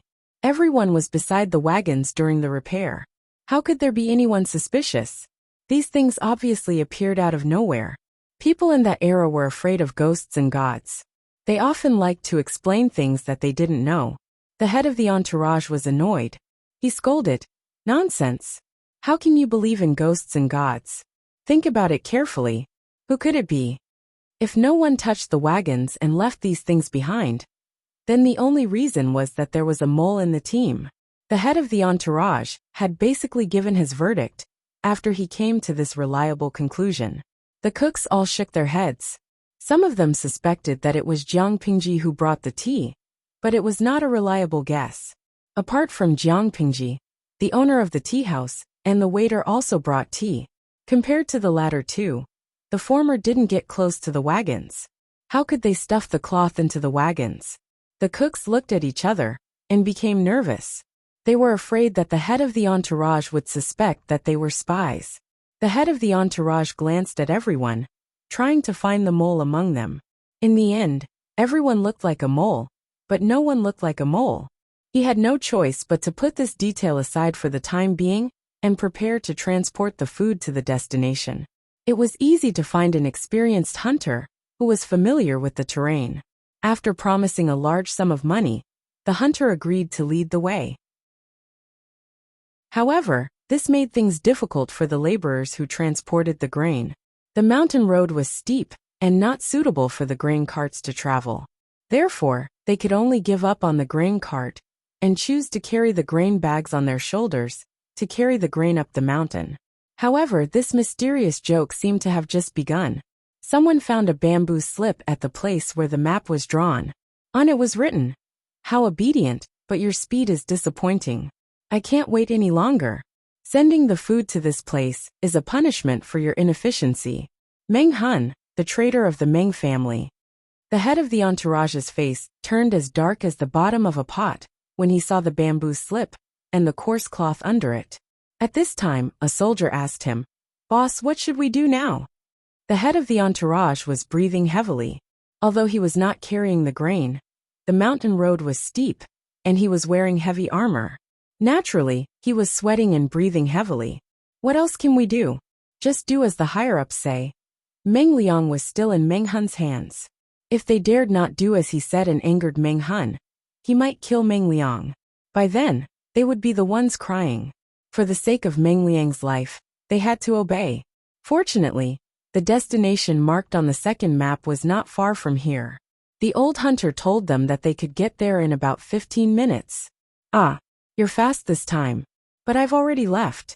It's interesting to see you delivering the grain. But I haven't had enough. I want to see Meng Liang deliver the grain here. By Meng Hun, the traitor of the Mengs. At this time, the head of the entourage was so angry that he punched the tree trunk next to him, making a dull thud. The old hunter looked at the map and said in fear, "Sir, we can't go to this place." "Why not?" the head of the entourage asked with a cold face. The old hunter's hands were trembling. He wanted to cry but had no tears. He had thought it would be a good job to lead the way. But now it seemed that it was not going to be easy. "Sir, this place is a bandit's hideout. I've seen it from afar when I was hunting before. The people living there are beasts who kill without batting an eye. If we go there..." The old hunter stammered out the reason. The head of the entourage sneered and said, "Just lead the way. Cut the crap." It was just a bandit stockade. He had so many men. Couldn't he handle it? However, there was one thing he did not understand. Why did Meng Hun want to deliver the grain to the bandit stockade? Was there an ambush? Thinking of this, the head of the entourage felt uneasy. He sent a smart soldier to check it out. The soldier came back soon and said, "There's no one in the bandit stockade." No one. The head of the entourage was confused, but he had to force himself to do it. "But I found this at the gate of the stockade." The soldier respectfully presented a bamboo slip and a piece of coarse cloth to the head of the entourage. The head of the entourage was already uneasy when he saw it. He was afraid that it was another trick. He opened it and saw that it was Meng Hun's message again. "The grain is in the yard of the bandit stockade. That bastard Meng Liang is at the place marked on the map. Don't try to play any tricks. Otherwise, that bastard's life will be in danger."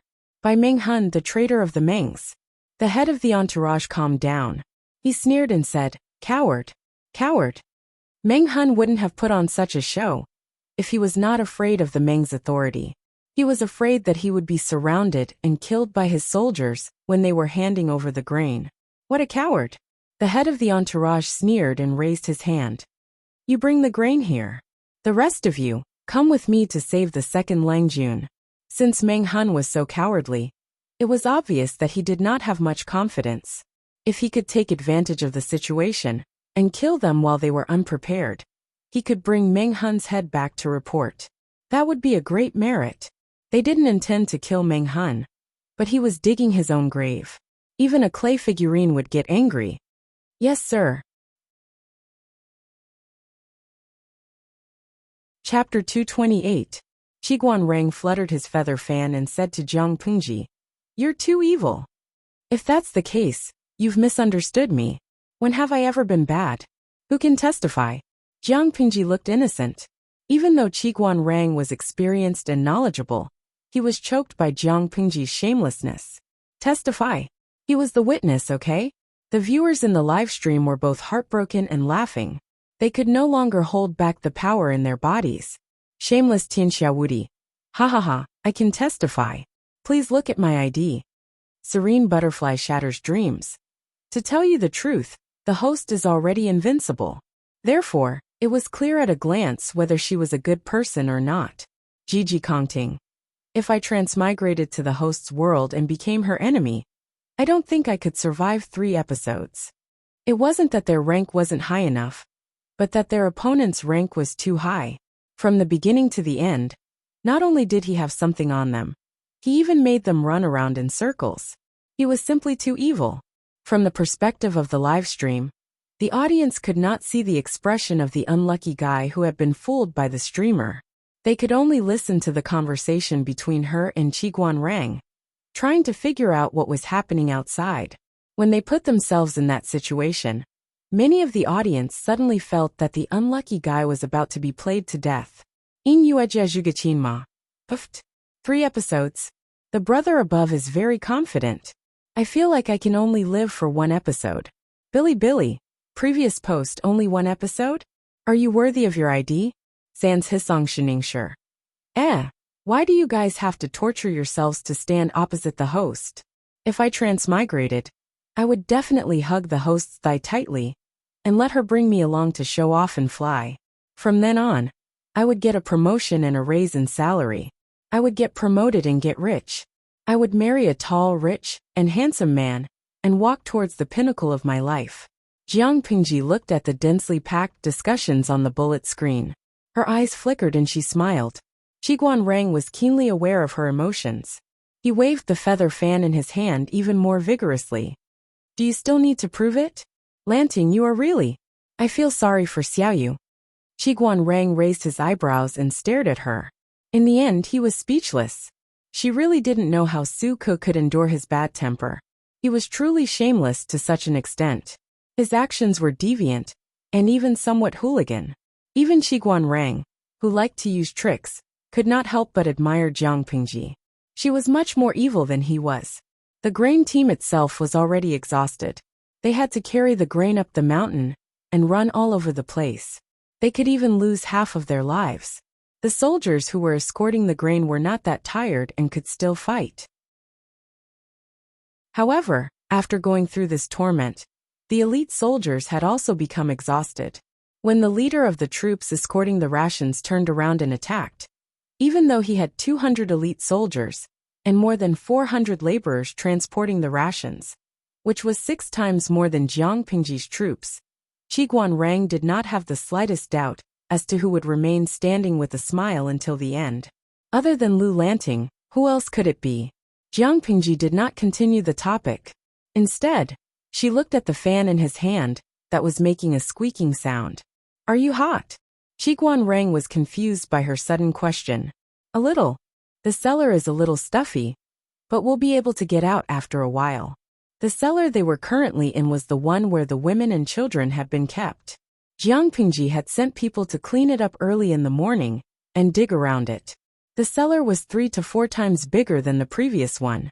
Although the bandits in the village were not very good, they were good at hiding things. The cellar was well hidden. If someone had not been lucky enough to find the entrance, no one would have known that there was such a big cellar under the village. Jiang Pingji had kept the cellar for a while. Qiguan Rang's hand that was waving the fan paused. Could he say that part of the reason why he was so hot was because of the surrounding temperature, and also because he was angry? Suddenly, Jiang Pingji's eyes narrowed and she whispered, "Get ready. Someone's coming." As soon as she finished speaking, the door above the cellar opened. The scout who had been sent out to gather information came back. Langjun, they're here. The scene made Qiguan Rang cast a sidelong glance at her. He could not help but wonder how good her hearing was to be able to detect the enemy's movement from so far away. Get ready. Follow the plan. You two stay here and protect Wenjung. If anything happens to him, you'll have to pay for it yourself. Jiang Pingji raised her hand and dropped it. 2 tall and strong men stepped out of the ranks and walked behind Qiguan Rang. They looked like they were guarding the door. The rest of the troops who had been hiding in the cellar climbed out of the cellar stairs in an orderly manner. Each of them carried a delicate crossbow on their back. The crossbow was different from the improved one Jiang Pingji had used before. It was only half the size of the improved one, and had a shooting range of about 90 paces. It could fire 3 arrows at the same time, and had a low recoil. It could be tied to one's arm, and was very suitable for close-range ambushes. After Jiang Pingji conquered the bandit village, the place was not abandoned. Instead, it was carefully cleaned. There were more than 100 troops in the troops. It was not a big number, so the farm was not crowded. However, after she conquered a few more bandit villages and further expanded the troops, the farm would not be enough. She planned to make use of the waste and arrange some troops to stay in the original bandit village. On the one hand, it could relieve the pressure of the training ground, and on the other hand, it could observe the movements of other bandit villages. All the troops hid in various places in an orderly manner. They were all dressed in black coarse linen clothes, and their figures blended in with the night. With the dim moonlight, it was difficult to find them even if they were very close. Jiang Pingji was very strict with discipline. The troops had to obey her orders. Whoever dared to disobey would be severely punished. In addition to the basic training, Meng Hun, under Jiang Pingji's instructions, had to brainlessly instill the concept of obeying orders in them. Now it was beginning to work. Even the bandits who had been recruited some time ago obeyed her orders and stood guard everywhere. Jiang Pengji raised her five senses and listened to the footsteps. She curled her lips. These people are stupid enough to choose to split up. The head of the entourage led 150 elite soldiers to rescue Meng Liang, while the rest of the soldiers and cooks stayed behind to transport the food. Wen Zheng could not help but frown. If this is really Coach Meng's idea, we will have a headache. No matter which group it is, Coach Meng's men will not be able to deal with them, Qi Guanrang said. Qi Guanrang said. Lanting's actions not only annoyed them, but also revealed her lack of confidence. The head of the food escorts will naturally be angry and want to kill. One group will go to rescue Meng Liang, and the other will ambush Coach Meng. Normally this is not wrong. With Meng Hun's manpower, how could he steal the food from the hands of 400 laborers and 50 elite soldiers? Even if he set up an ambush, the odds of success were slim. Once the head of the food escorts felt that it was a trap, he could turn around and attack Meng Hun from two sides. He could easily kill him.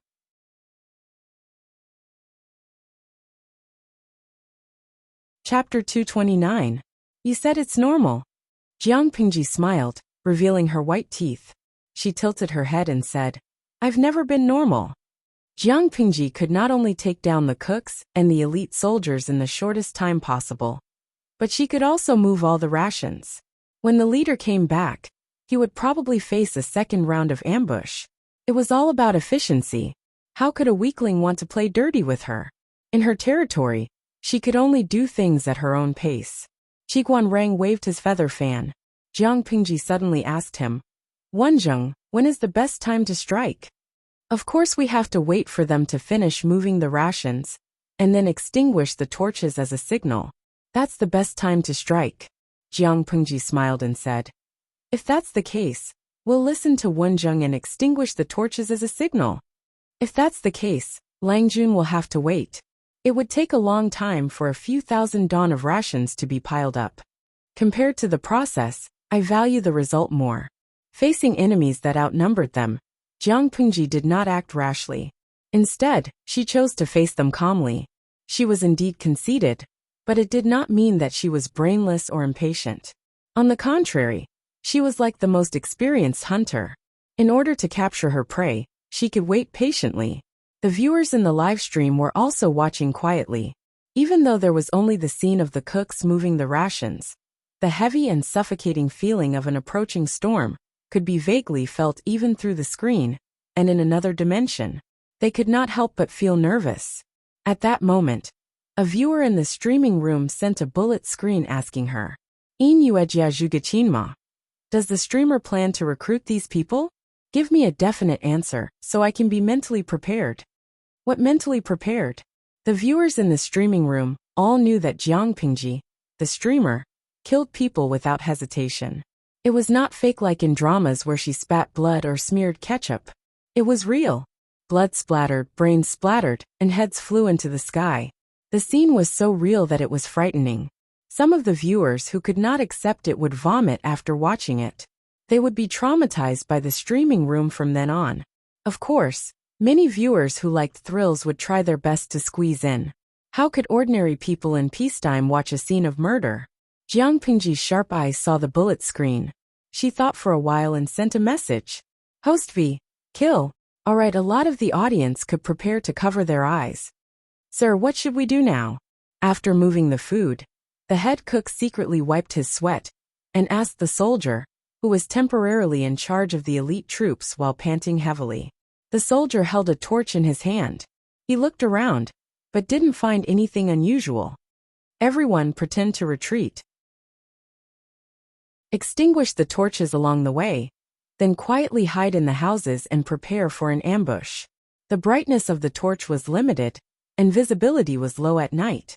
Everything outside of the light was still pitch black. They held the torches but didn't find any ambush, so it was obvious that the enemy should be observing them from a distance.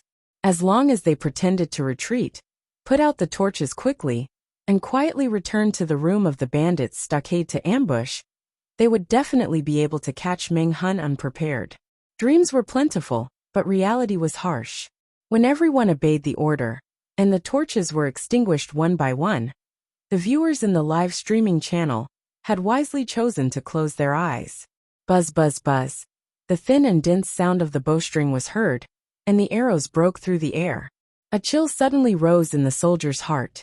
Just as he was wondering where this ominous feeling came from, miserable screams came from all around him. His heart suddenly sank. Just as he was about to shout out the word enemy attack, he suddenly felt a sharp pain, as if his flesh was being dug into his arm.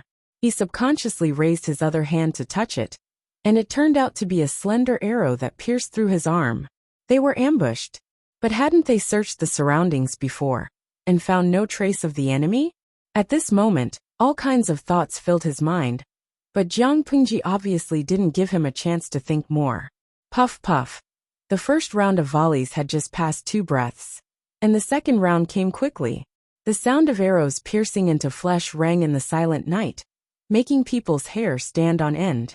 The troops in the dark couldn't see the enemy's position, and they didn't need to aim specifically. They just needed to shoot randomly at the place where the torches were extinguished. It was normal to be shot to death by random arrows, and those who were still alive were the lucky ones. As for those who were unharmed, they would also go up and finish them off later. Jiang Pingji's plan was very clear. She would only leave 2 or 3 injured soldiers behind, and let them bring Meng Liang's body back to Meng County in Song Prefecture. But these people thought they were smart and chose to split up, which gave Jiang Pingji an excellent opportunity to attack. She also participated in the ambush, and the crossbow in her hand was steady and fast. The audience in the streaming room could use the convenience of the camera to see how she shot the enemy's head with 1 arrow. Every arrow accurately pierced through the target's eyebrows and brain, killing them in 1 shot. After 10 rounds of volleys, the screams were completely extinguished. Jiang Pingji said coldly, "Those who are still breathing, send them on their way." It wasn't the first time that the troops had killed people, but their limbs were still a little weak. Even those who used to be bandits couldn't kill hundreds of people so easily. It was as if they weren't harvesting human lives, but wheat after wheat. But they were all people who lived with swords and blood, so they didn't dare to hesitate and retreat. They all popped out from their hiding places. Some of them looked for those who were still breathing, while others moved quickly to carry the grain to the cellar. The cellar wasn't far, so they could move all the grain in a very short time. Nongqin belonged to the former group. Her hands were covered in sticky blood, but she was still calmly breaking the enemy's neck one after another. She looked like a Rakshasa ghost, which sent chills down everyone's spine. The bandits even wanted to take a detour. In less than a quarter of an hour, all the grain had been moved. Jiang Pingji coldly twitched the corner of her mouth. "Nongqin, bring me a pen." She casually dipped the tip of the pen into the blood on the ground and wrote rough, blood-red words on a roll of coarse cloth. "Those who go back on their words are the dogs of the Mengs. The Mengs want to use me as a scapegoat to humiliate my wife and daughter. They will be shamed even after death. Such despicable behavior is not worthy of the late Lord Meng. If you want to do this, don't blame me for retaliating. If Meng Liang doesn't die, how can I face the spirits of my deceased wife and daughter in heaven? By Meng Hun, the traitor of the Mengs." After she finished writing, she threw the pen away. A piece of coarse cloth fell to the ground and covered Meng Liang's face. Meng Liang's body, which had been suppressed in the ice cellar, was now wrapped in a rag and tossed among the other corpses. Although he was dead, Jiang Pingji could still make him shine again and bring out the last of his value. "Let's go. We'll stop them again. Let's show them who's the real loser." Meng Hun didn't say a word. He secretly clenched his teeth, as if he was holding back something. Finally, his eyes turned red, and he vented all the anger in his heart. Qiguan Rang saw this and gently waved his feather fan. Chapter 230. Bang! He punched the tree trunk with one hand and held 2 pieces of cloth in the other. The head of the entourage was so angry that his liver was about to explode. "Meng Hun, you've gone too far." He clenched his teeth in anger. He thought he could catch Meng Hun, but Meng Hun was still toying with him. Meng Hun only gave them directions to walk around in circles. It was like a monkey's show. "If I catch you, I'll tear you to pieces." The old hunter who was leading the way was trembling in fear. His back was covered in sweat, and he shivered in the cold night wind. "Sir, are we still going?" the old hunter asked carefully after the man had finished punching the tree. "No. Let's go back. They're trying to lure us away. They want to take the rations away while I'm not here. Hee. I'm afraid they'll never know that I left someone to guard the rations. Meng Hun is just a stray dog. How can he swallow so much? He must be scared of choking to death." His eyes darkened, and a murderous look flashed in his eyes. He didn't even need to think to know that if he kept searching, he would only find more pieces of cloth. It was an obvious trick to lure them away. The purpose was to buy time, so that they could take the rations away. "Let's go back and surround Meng Hun." At the order of the head of the entourage, the exhausted soldiers pulled themselves together and hurried on with their sore legs. The old hunter was confused. He was only hired to lead the way. How would he know what was going on with the soldiers? He just needed to lead the way. When he got the promised money, he would never do such a thankless job again. The old hunter muttered to himself as he moved through the forest. He was as strong as a young man in his 20s. As a veteran hunter who had been hunting nearby for more than 30 years, he could move freely even with his eyes closed. He knew when to step and where to step. He knew it would be easier for him to do so, but it was not so easy for the soldiers. The route Jiang Pingji chose seemed to be smooth and without any traps, but it was full of hidden traps. It was very exhausting. The old hunter was already used to it, so naturally he did not feel anything. On the other hand, the soldiers were traveling at night, and the terrain was so rough. How could they not be exhausted? The head of the entourage was eager to kill Meng Hun to avenge himself, so he kept urging them to hurry up. One of the soldiers panted and jogged. "Boss, don't worry. Meng Hun definitely won't expect us to come back." That's right. With so much food, even if 400 people carried it, it would still take at least an hour. How could they move fast if they were carrying the food? Even if we can't catch them, we can still catch up to them. "Leader, you don't have to be so anxious. Let us rest first." Hearing that, the head of the entourage's face darkened. He raised his hand and whipped the soldier. The man let out a blood-curdling scream, as a long line of blood ran diagonally from one side of his forehead to the other side of his chin. He missed his footing and fell to the ground, rolling down the slope. There was a dull thud from below, and in an instant, there was no more sound.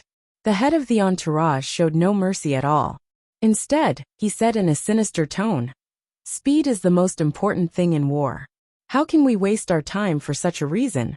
Meng Hun is a cunning man. Who knows what other tricks he has up his sleeve? Anyone who wants to rest will end up like him." The other soldiers kept quiet out of fear. They just lowered their heads and held their breaths, afraid that they would be whipped if they breathed too loudly. The head of the entourage snorted and said proudly, "Since no one objects, let's continue our journey and capture Meng Hun alive.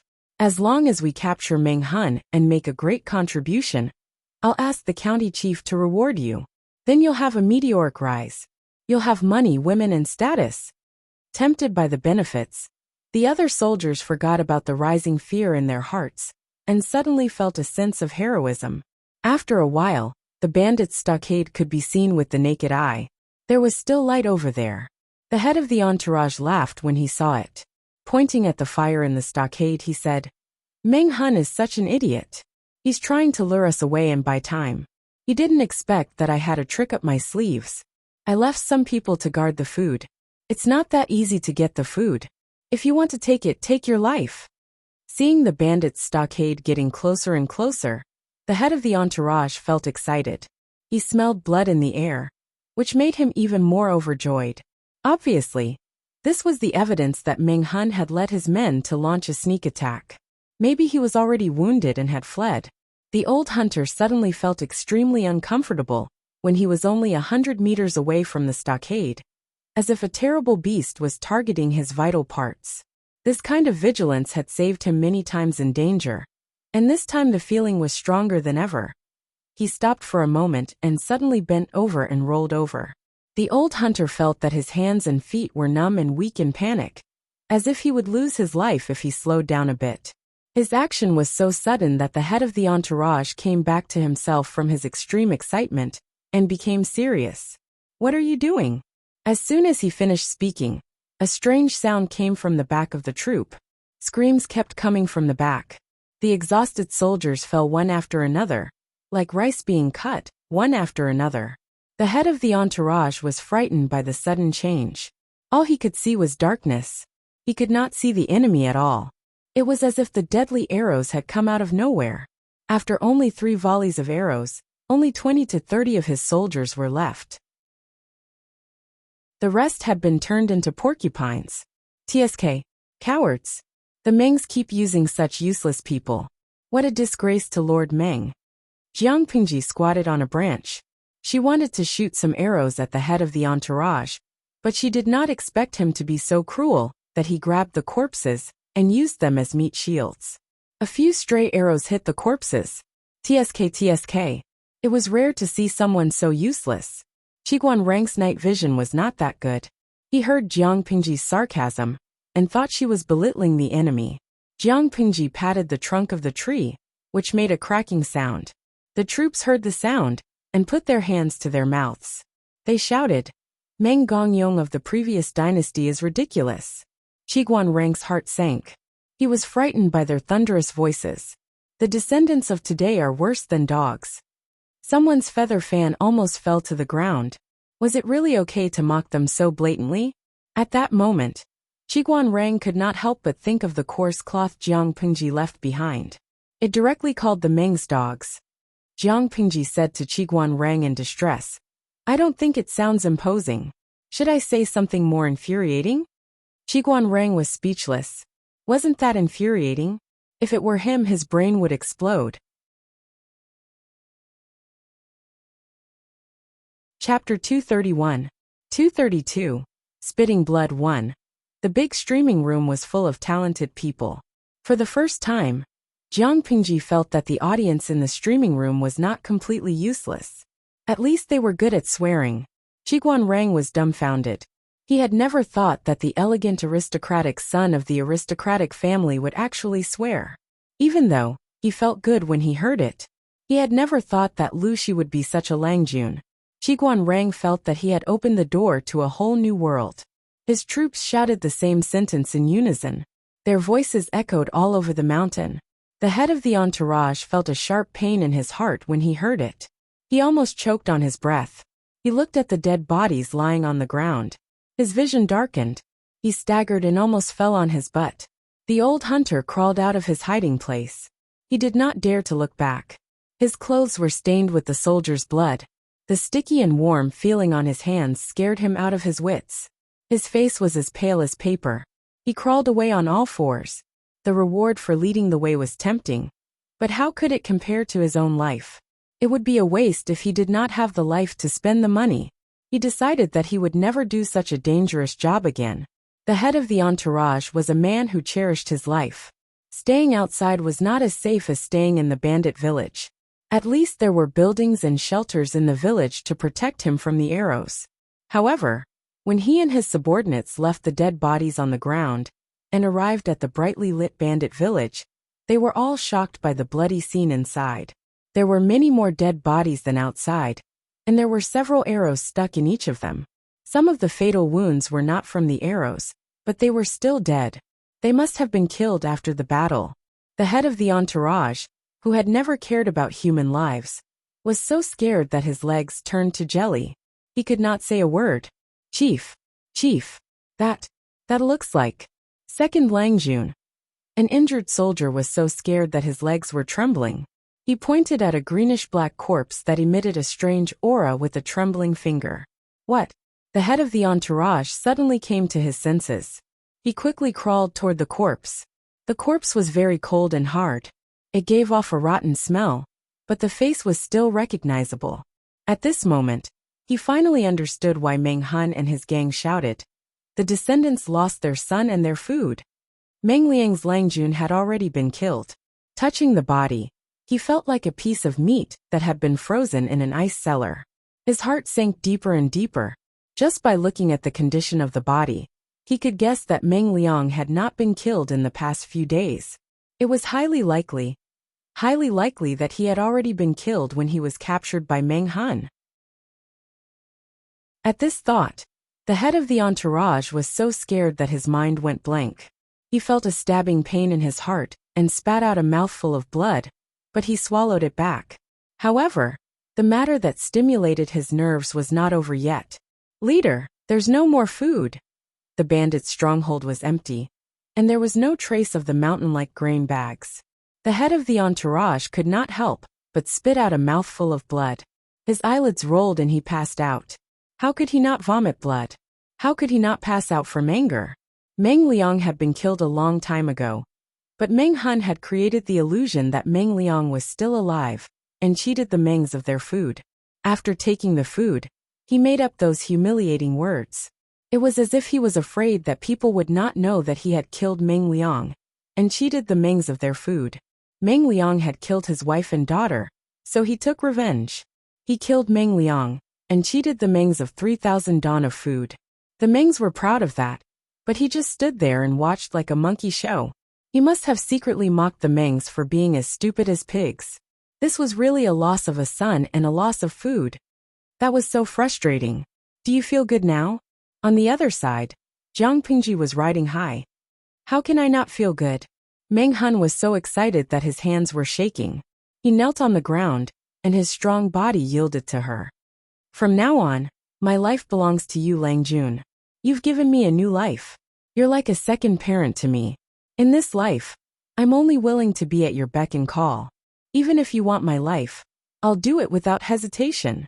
Jiang Pingji stopped smiling and did not help him up. Instead, she said something meaningful. Remember your vow. Remember your vow today.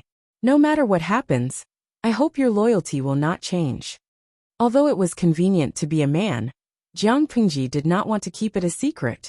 One day, she would openly tell the world that Lu Shi was a proper woman and not a legitimate child of the Lu family. People treated men and women differently.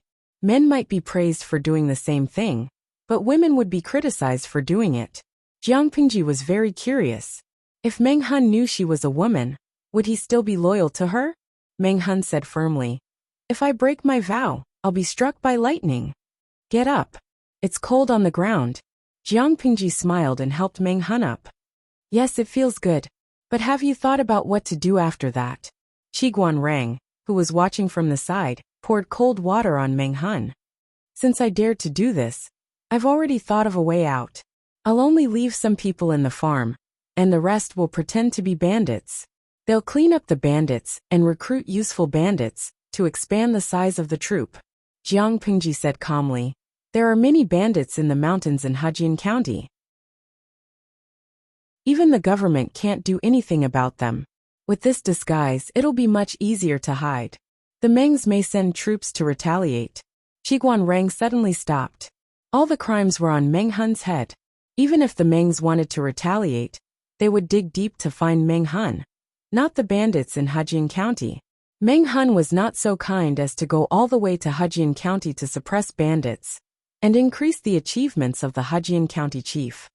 TSK, so be it. No fool would stay in the same place after stirring up trouble. Jiang Pingji said indifferently, "In 2 days, when the situation is less tense, I plan to let Meng Hun leave Hejian County and escape to other places to divert the Meng's attention. We haven't even dealt with the mess in Meng County in Song Prefecture. Where will we find so many troops to avenge our son?" It was already a troubled time. The Mengs still had a lot of problems to deal with. How could they want to find her? She would leave Hejian County in 2 or 3 months. If they could find her, she would admit defeat. "Are we just going to leave the grain?" Qiguan Rang asked. "As for the grain, we'll store it in the cellar. I'll send someone to keep an eye on it. The most dangerous place is the safest. Those idiots all think that Meng Hun and his men have moved the grain away. Who would have thought that the grain was only moved from the surface to the underground?"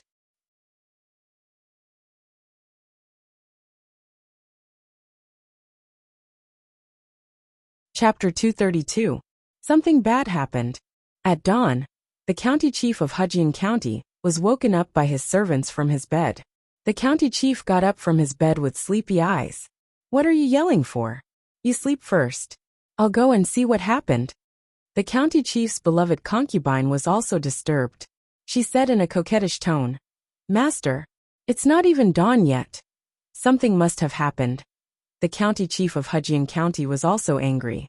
Anyone who was woken up from a sweet dream would be angry, not to mention the county chief of Hujian County, who had been living like a prince for many years. Gradually, he became a little angry in bed. He lifted the quilt, grabbed his clothes with one hand, and hurriedly went out. When he heard the servant's report, his remaining sleepiness disappeared instantly. He was so shocked that he almost fell to the ground. What did you say? Say it again. Who did you say died? The Hujian County chief's eyes were wide open like a pair of copper bells. His face was full of shock. He spoke so fast that his tongue could be twisted. What happened last night? Tell me in detail.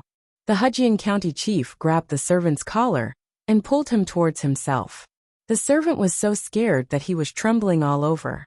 As they were too close, the warm breath from the satrap's mouth hit his face. The servant became more nervous and repeated what he had just said. Master, something big happened yesterday. It is said that the Langjun of the Mengs in Sangzhou was poisoned by someone. The county chief of Hujian County was also stunned. He wished that it was just a nightmare and not the bad news he was hearing. Who is the Langjun of the Mengs in Sangzhou? If the Langjun of the Mengs was in trouble in Hujian County, he wouldn't be too worried. However, he had a bad feeling. He was afraid that the Langjun was an important figure in the Mengs. What is his identity? The servant gasped and said with difficulty. It was said that the Langjun of the Mengs was the second son of the Mengs. His name is Meng Liang. The second son of the Mengs. Hearing these 3 words was like a clap of thunder, directly causing him to be stunned on the spot. His legs went limp, and he actually lost his composure and sat on the ground. Laleoi, are you all right? The servant was already afraid, and seeing the pillar of the family lose his composure, he became even more flustered. Help me up. The Hujian County chief grabbed the servant's arm and stood up. At this moment, his mind was completely muddled. He deeply felt that his luck was terrible this year. What kind of Taisui did he offend? If not, why did the noblewoman of Hujian County almost die a few days ago? And now the second son of the Meng family was murdered? Master, what should we do now? The servant still remembered the scene a month ago when the head of the entourage broke into the city gate with his men and killed people. He didn't take the Hujian County chief seriously because he had a strong backer. If the Mengs want to make a fuss about it, I'm afraid. Even though Meng Liang wasn't killed by the Hujian County chief, it was still someone who got into trouble in his territory. It was highly possible that the Meng family would implicate him in a fit of anger. The county chief of Hujian County was pulled back to reality by Meng Qi's words.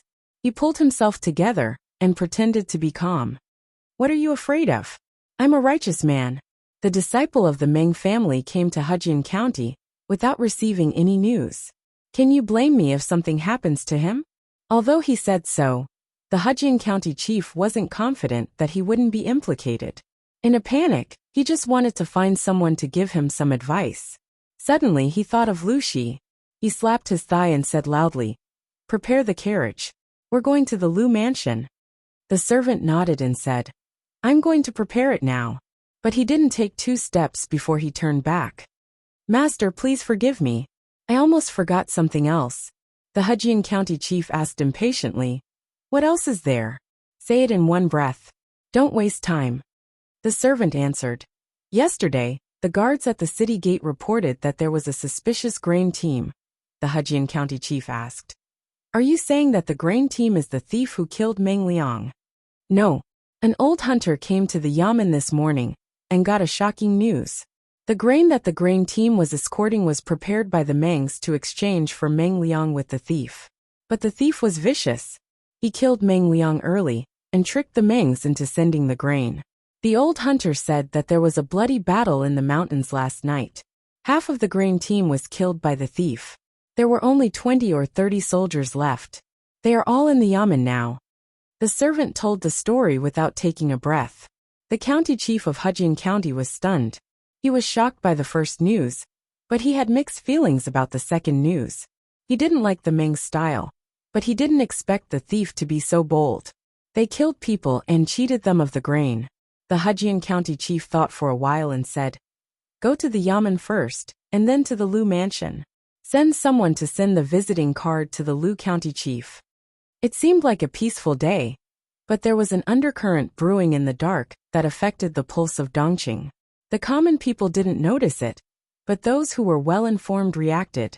The survivors of the grain team were all from the Mengs, so they were tight-lipped. But there was also an old hunter who escaped from death. He didn't have a high level of awareness, so he didn't keep his mouth shut.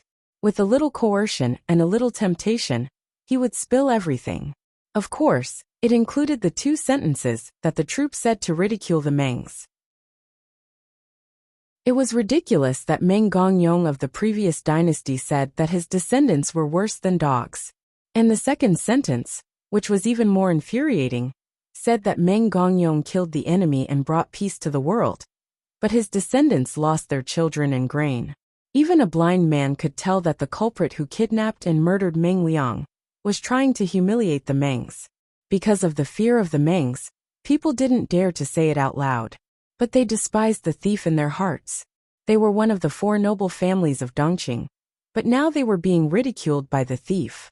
Thinking about how brave Meng Gongyong was in the past, it was sad that his descendants had come to this. For a while, the 2 sentences spread among the people as if they had wings. No matter what era the people were in, they were always interested in gossip. Their love for fun had never changed. Before the Hujian County chief came to visit, Lu Shi had heard several versions of the story. He was speechless. He knew who did it, and he was mentally prepared. But when he heard the news, he was still touched. "Give me some advice. If even you can't do anything, the arrogant Mengs won't let me go." The Hujian County chief was so anxious that his mouth was bubbling. Lu Shi smiled and shook his head. He elegantly poured a cup of tea for the Hujian County chief and said slowly,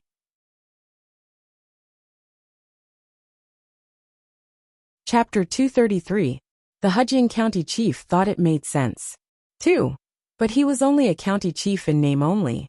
How could he have so many soldiers to catch the bandits?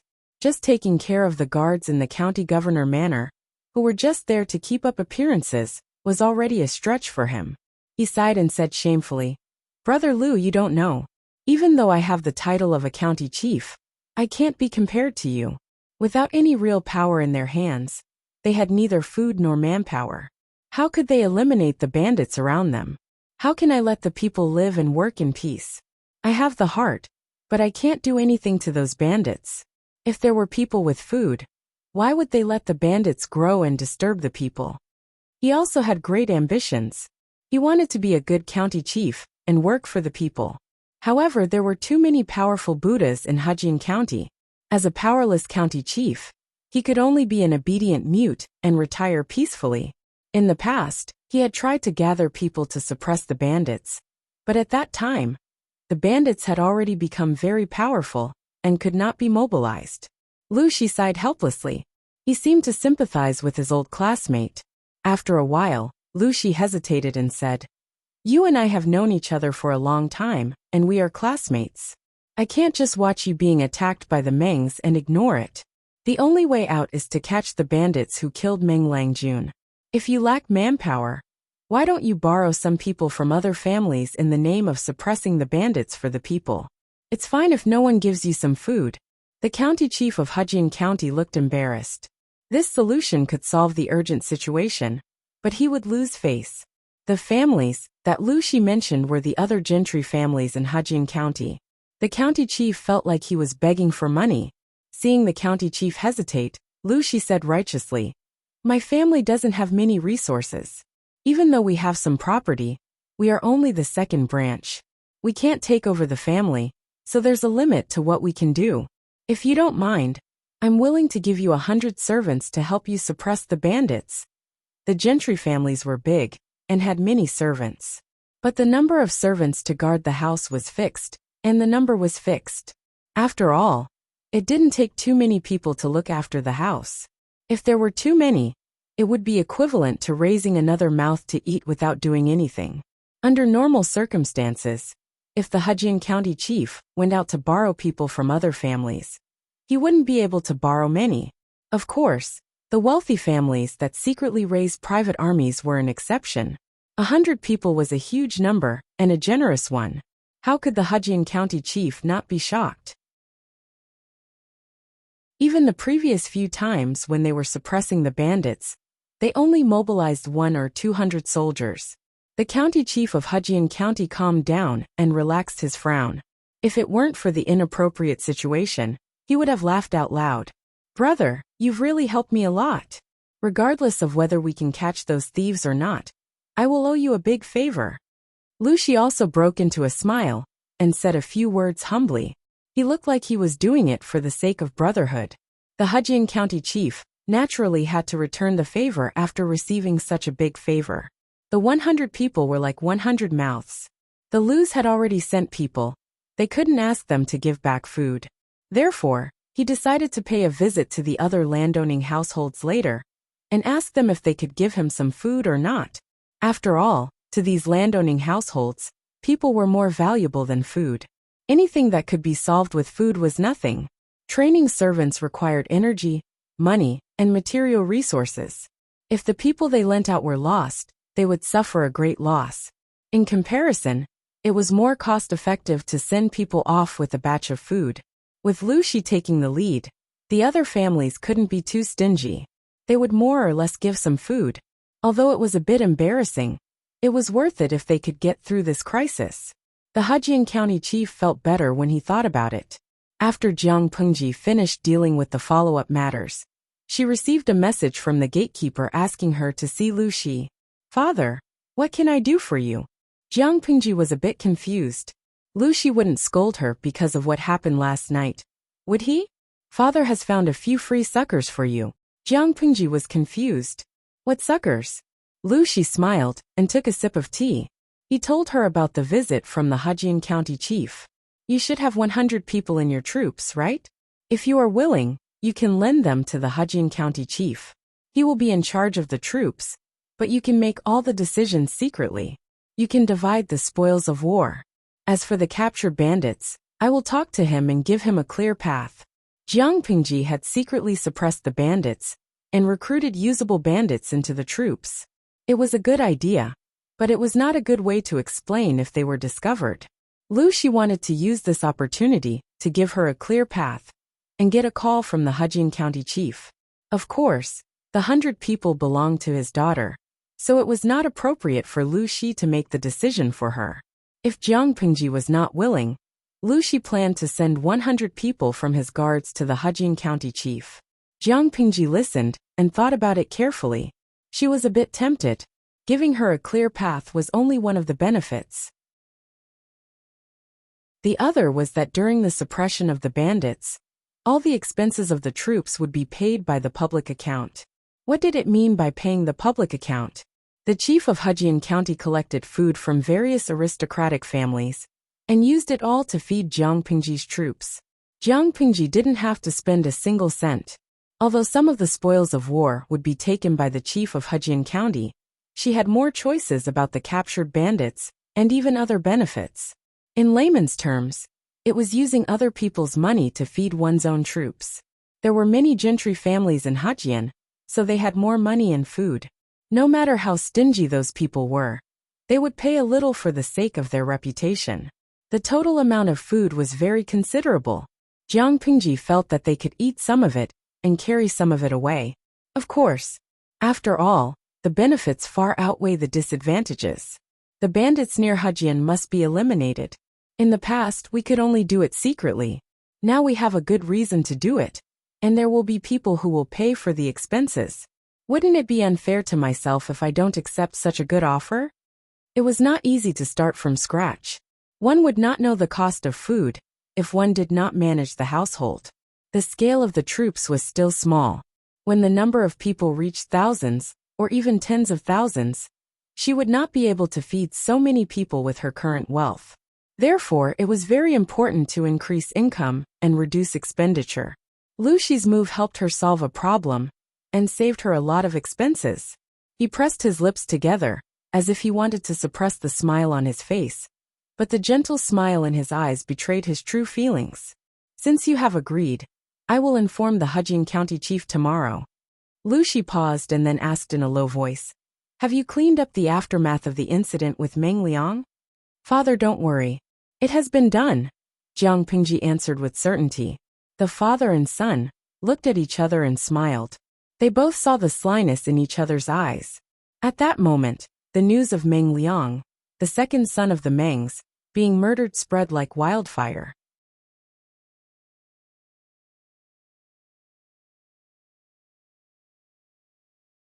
Chapter 234.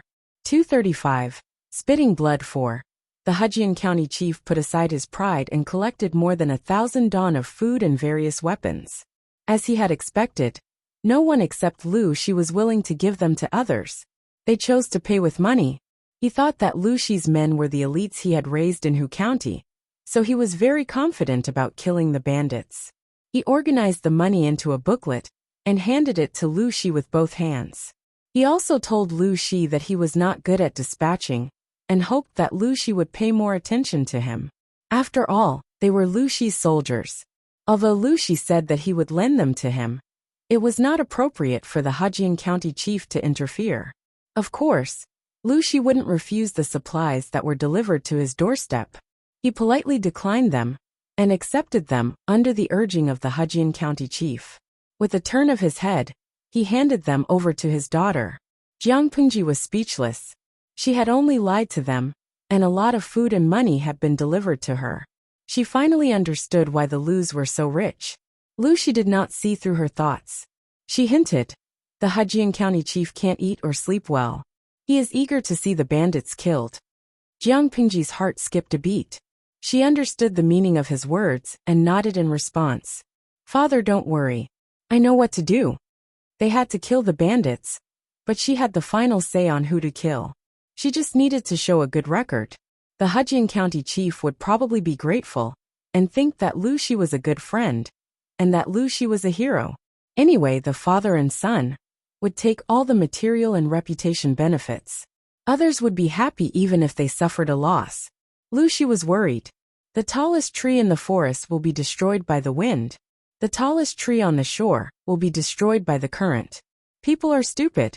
Those who are outstanding are easy to be envied and criticized. As your father, I don't want you to suffer such grievances. Therefore, when necessary, Lanting can keep a low profile and avoid the limelight of others' fights. You should focus on the result. There is no need to fight for a temporary victory. Others did not know about her future, but Lu Shi knew her ambition and talent. He saw with his own eyes that the child could still be free and unfettered after hurting the Mengs. If it were someone else, would they be able to do that? She had already built a foundation by developing steadily. Her future development would be smoother. Once she was fully fledged, all she needed was a fortuitous encounter, and she would be able to rise to the top in an instant, shocking the people of the world and shaking the entire court. "Father, don't worry. I'm not a brainless brute," Jiang Pingji answered with a smile. Lu Shi nodded his head in satisfaction, but then realized that there was something wrong with his words. She was his daughter. While Jiang Pingji was preparing to exterminate the bandits and catch the murderer who killed the Langjun of the Mengs, the head of the entourage of the Mengs was escorting Meng Liang's coffin back to Meng County in Song Prefecture. She wore a white silk mourning dress, a white banner hung high, paper money fluttered in the wind, and the soul guiding bell rang all the way. Meng Liang had been dead for quite some time. In order to prevent maggots from rotting, and to preserve his body in perfect condition, they had specially made a special coffin and placed a large amount of ice inside. They were rushing to send Meng Liang's body back to his homeland before the beginning of summer. However, it was difficult to speed up while carrying a coffin. It should have taken them only half a month to travel at top speed, but it took them a month and a half. They had lost count of how many times they had waited for a month and a half. By then, Jiang Pingji had expanded the number of troops to 1,000 after exterminating the bandits. That was the result of her being picky. If she had slightly loosened the selection criteria, she would have had about 2,000 troops. In a month and a half, they had conquered more than 20 bandits' villages and secretly used them as strongholds. They had looted countless spoils of war. She had handed over all her antiques, calligraphy, and paintings. She had kept all her food, cotton, and money. The Hejian County chief was well aware of her actions, but he did not say anything. In that era, knowledge was priceless. The value of calligraphy, paintings, and antiques far exceeded the value of food. However, that rule did not apply to Jiang Pingji. She knew that only by strengthening herself would she be able to survive in this chaotic world. Antiques, calligraphy, and paintings would all be hers in the future. Therefore, she handed over those things that looked expensive, but were just old rolls of paper in her eyes without hesitation. She did not care, but the Hejian County chief felt that she was too honest and upright. She had suffered a great loss without saying a word. She had benefited from it. He was especially merciful to the captured bandits. It was up to the Lus to decide how to deal with them. The only regret was that they had not caught the bandit who killed Meng Liang, Meng Hun. But the Hejian County chief felt comfortable when he thought that the hidden dangers around Hejian County were decreasing day by day. He was also secretly envious of Lu Shi. Looking at the elite troops of Lu Shi and his own troops, the gap was too big. The former was serious about exterminating bandits. Blood flowed like a river at every turn. The latter was chased by bandits and could only let them grow.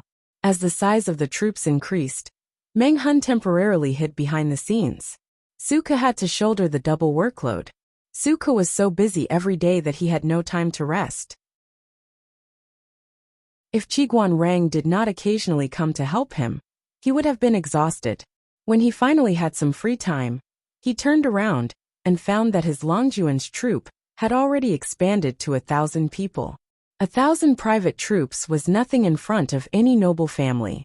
But considering the time it took for the troops to be established and the current situation, it could only be described as incredible. Even though Su Ke had seen the development of the troops with his own eyes, he was still a little stunned. Rang Xiuyu has been busier lately. Qiguan Rang and Wei Yuan's daughter's wedding date was set in 8 months. Although it was a long time, they still had to go through a complicated ceremony. 8 months was considered a rush. If Wei Yuan was not in a hurry to get his daughter married, it could have been delayed for more than a year. Qiguan Rang was now the future groom. He was in high spirits, and the haze between his eyebrows was swept away. It's not as leisurely as Wenzheng, Su Ke said lightly. He and Qiguan Rang had been interacting more and more, and they had many common topics. Eventually they became friends. You and Master Gongqiao have already decided to choose Lang Jun. Why haven't you expressed your opinion yet? Jiang Pingji's secret forces were developing rapidly, but there was no hidden danger of an unstable foundation. Instead, it was very solid. This was inseparable from Su Ke's hard work. However, one person's ability was limited. He only had so much energy. When there were only 100 people in the troops, he was in charge of the internal affairs, and Meng Hun was in charge of the external affairs. They could manage the troops in an orderly manner. Now, Meng Hun could not show his face in public because of the sensitive timing. A lot of work was piled on him. Plus, the troops had expanded 10 times. So naturally, his work had increased by more than 10 times. There was no salary increase, and he had no colleagues to share his work with. Chapter 235.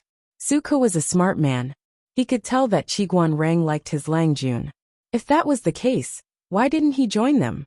If he joined them now, he could immediately push all the internal affairs to Qiguan Rang. He would be completely free. Su Ke worked overtime every day, and he had dark circles under his eyes. He was a young man who looked tired all day. Those who didn't know him would think that he was having sex every night. It's not the right time. Qiguan Rang forced a smile, but he wasn't good at that kind of expression. The curve of his mouth was stiff. Time? Su Ke asked. Isn't this the right time? How could adding flowers to a brocade be compared to providing timely help? How could the insignificant friendship with Lang Jun be compared to when she had a firm foothold in the future? Qiguan Rang glanced at Su Ke and said, Dongqing still exists, and the royal family still has some power. It's not the right time yet. Su Ke was silent for a while. He vaguely understood what Qiguan Rang was implying. As long as Dongqing still existed, Jiang Pingji couldn't develop her business freely. The shop was small, and Su Ke could manage it all by himself. There was no point for Qiguan to join them now, other than sharing Suke's workload and helping him get off work on time every day. He would wait for the time when Jiang Pingji really needed him. If it was someone else, he would have been furious if he showed the intention to assist Jiang Pingji, but refused to join them. What made Qiguan gratified was that Jiang Pingji could completely understand and support his modesty. It was a tacit understanding between him and Jiang Pingji. They were both teachers and friends, and they got along well. Because of that, Qiguan would occasionally come over to help Suke with some of his work. Suke's face turned pale. He said gloomily, "I can only hope that the time comes soon. Otherwise, according to his Langjuan's development, he would definitely die of exhaustion." His Langjun was too good at delegating work. Laymen don't care about professionals. Qiguan stopped him from saying anything. Qiguan looked at Suke and teased, "Xiaoyu, you're at the age to get married. Why don't you take some time to think about it? No matter how unreasonable Lu Langjun is, he can't possibly ignore his subordinate's marriage, right?" Seeing that the young man was dating, getting married, and having a baby, she should at least give him a few days off. Qiguan did not want to join the team at this time, because he saw the heavy workload and wanted to relax for a few more days. After hearing this, Suke's face turned red and pale. He seemed to be in a dilemma. When Zheng's suggestion is really, could he say that Qiguan was very similar to his Langjun in some aspects? If Jiang Pingji knew how busy Suke was, she would probably say the same thing. Suddenly Suke changed his mind. He hoped that the time for Qiguan to join them would come later. He could not imagine what would happen if his Langjun and Qiguan got together. He would be the one who would be exhausted. Qiguan pursed his lips and said, "Xiaoyu, you don't have to be so depressed.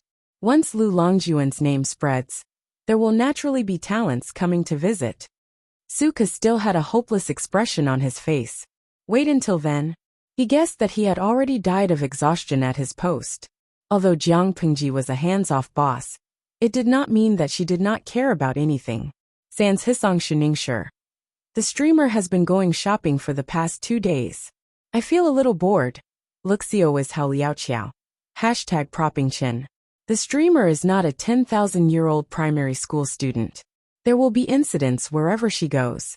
Recently, the streamer has been watching all kinds of bandit suppression series.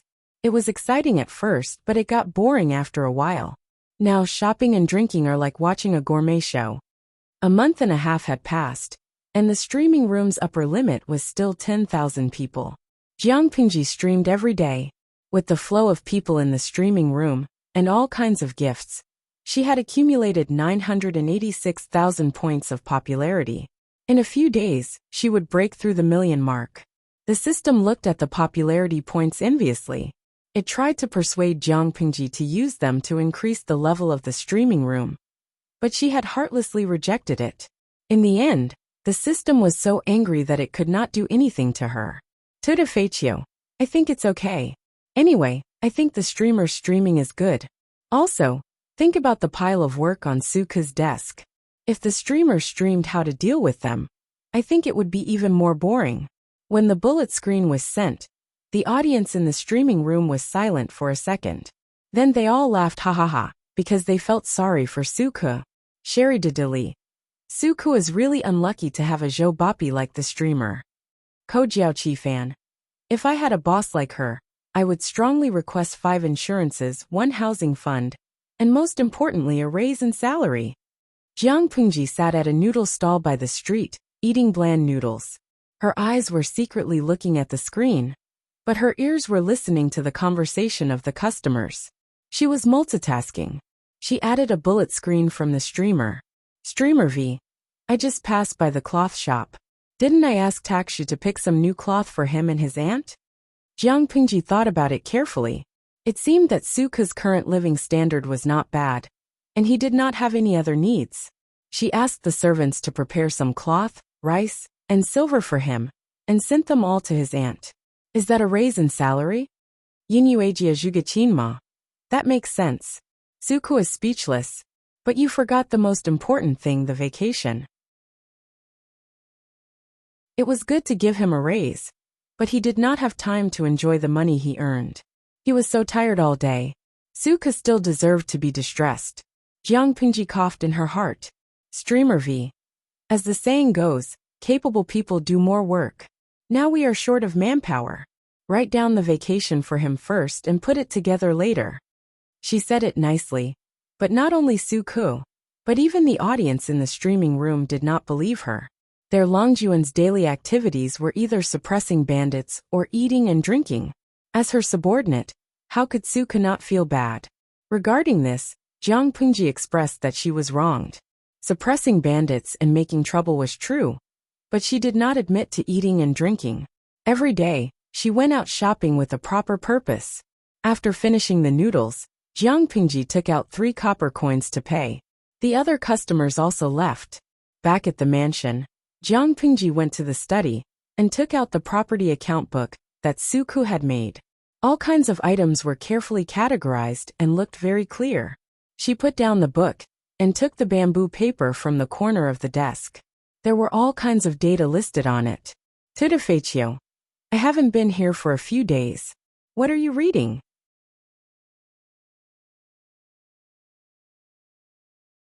Chapter 236. 237.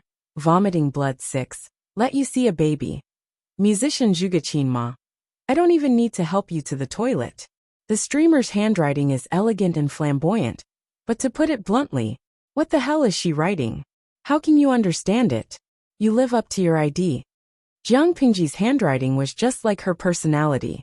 She did whatever she wanted. In the past, she would follow Lu Shi's handwriting and write in an orderly manner. But ever since she used charcoal to write and draw on coarse cloth, she seemed to have opened a door to a whole new world. Her handwriting became wilder and wilder. She completely let go of herself, and her handwriting was even more sloppy than wild cursive. Musician Jugachinma, you're flattering me. Tudafetio. If this is really the record for the grain price, does it mean that the streamer's plan is about to begin? In the streaming room, even though the content was boring, the passion of the viewers did not diminish. As the streaming room gained fame, more and more people believed in it. The viewers found it harder to watch the stream. Every seat was hard to get. Even if you had been single for 30 years and had a 100 megabit internet speed, you might not be able to get one. What was worse was that the streaming room could not be broadcasted. If the viewers wanted to watch the stream, they would have to wait for the video to be broadcasted on Baidu the next day. Tudafetio could be considered a veteran in the streaming room. He kept up with the updates. He recorded everything that happened around the streamer during the stream, and even compiled a booklet for it. As soon as he heard that the grain price had skyrocketed, he immediately thought of Jiang Pingji's plan to suppress the grain price. It was as if he had been injected with chicken blood. Jiang Pingji shook her head. It's not the right time. She had been walking the streets and alleys. She had visited the tea houses, eateries, and taverns. She had heard the people talking about the recent gossip. More and more of it was related to the civil unrest in Song Prefecture and Meng County. But their news had not been confirmed, so the spread was limited. Otherwise, why would the grain price have only doubled? Jiang Pingji murmured. It's too early to make a move. The rumors are still brewing. There's still some time before they really explode. When the time comes, the people will panic and rush to the grain stores to buy grain. The grain price will not be the same as it is today. Some of the people would believe the baseless rumors, but the doubling of the grain price would make them hesitate. If Jiang Pingji started her plan now, her family's grain store would be emptied by another force. When the food shortage started, most of the people would have to grit their teeth and buy the food that had skyrocketed in price. So she was not in a hurry. When the government of Hejian County confirmed the news of the civil unrest in Sangzhou, the people would panic and find that they could no longer afford to buy food. That would be the time for Jiang Pingji to strike.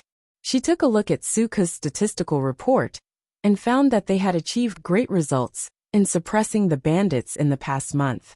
The money collected was exchanged for food, which was purchased from the nearby Zisong County at regular prices.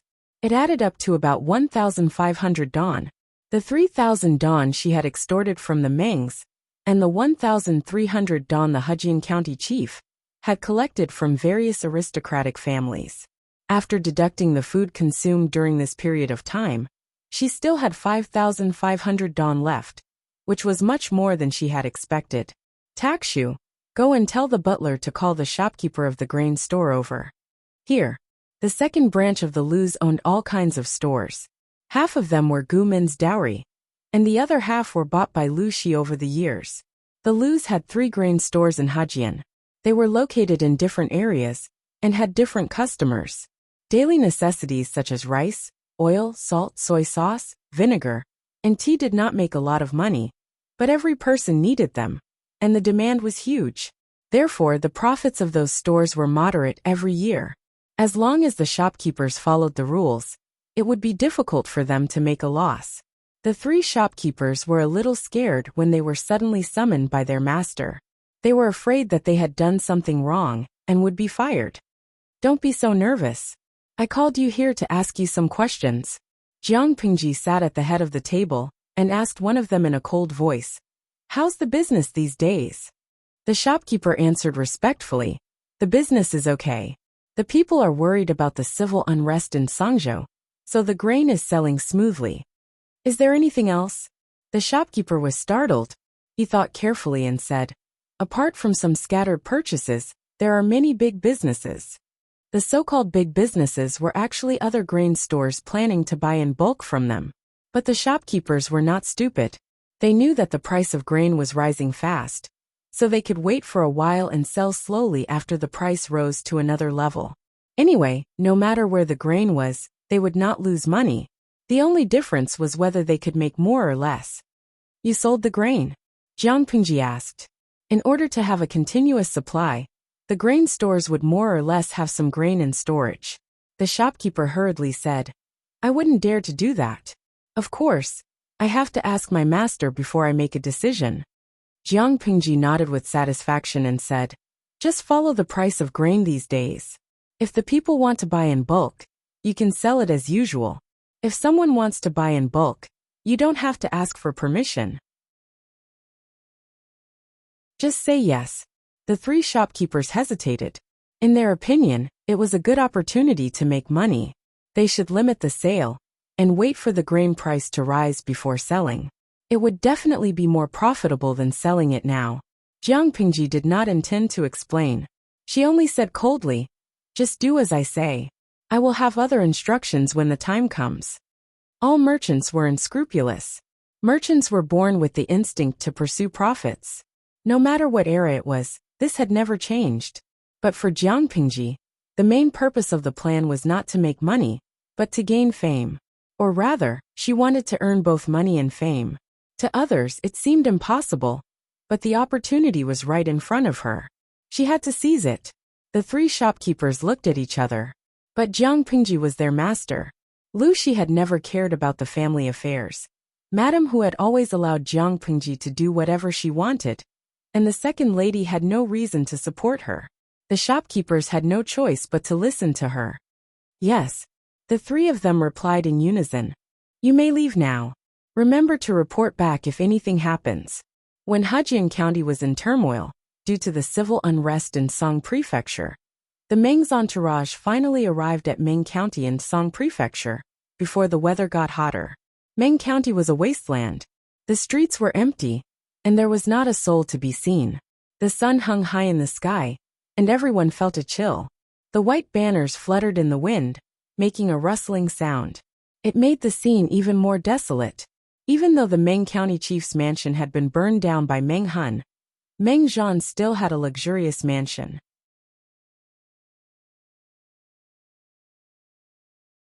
Chapter 237. 238. Spitting Blood 7. "Who are you?" The soldier saw the coffin on the carriage from far away. Seeing that they still wanted to get closer, he took out his knife and stopped them. "This is the Meng's territory. You lowly people leave now. Don't you dare dirty the eyes and ears of the nobles." The head of the entourage rolled down from the carriage in a sorry state. His face was covered with tears. His head and waist were wrapped in white cloth, and his body was draped in linen clothes. His face was unkempt, and his eyes were bloodshot. His eye bags were heavy, and his face was covered in a layer of dirty oil. He looked extremely unkempt. I have something urgent to report to the Lord. Second Langjun. Second Langjun is back, he cried as he spoke.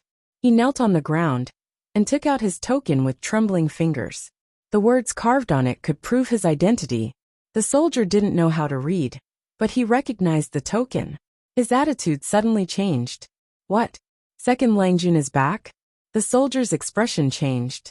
He was about to flatter Meng Liang, to leave a good impression, when he saw the coffin on the carriage. All of a sudden, an ominous feeling spread from his back to the back of his head. He felt numb all over. Could it be? Could it be that the person in the coffin was Second Langjun, Meng Liang? This conjecture shocked the soldier. Hurry up and report to the Lord. Second Langjun's body is back. Hurry up. The head of the entourage didn't dare to face Meng Zhan's anger. He roared at the soldier. The soldier was also shocked by the series of events. In a daze, he staggered and ran towards the Meng residence. For a moment, he did not expect the fury of the informant. Meng Zhan was having tea and wine with his friend in the waterside pavilion. They sat opposite each other, talking about the world and laughing. But the atmosphere didn't last long. The servant made a lot of noise. His rude behavior made Meng Zhan very angry. The Mengs were one of the 4 noble families in Dongqing. They were very strict. Even the lowest servant had the best manners. No one could find fault with them. It was like when he was entertaining a guest. Even if his friend didn't care, Meng Zhan still felt embarrassed when something so embarrassing happened. Perhaps something happened. Why don't you ask County Chief Meng? The friend smiled warmly, and his eyes were calm like the clouds in the sky, causing others to feel a sense of closeness and peace. Meng Zhan held back his anger. He cupped his hands in front of his chest and said, I didn't teach my servant well. Please forgive me.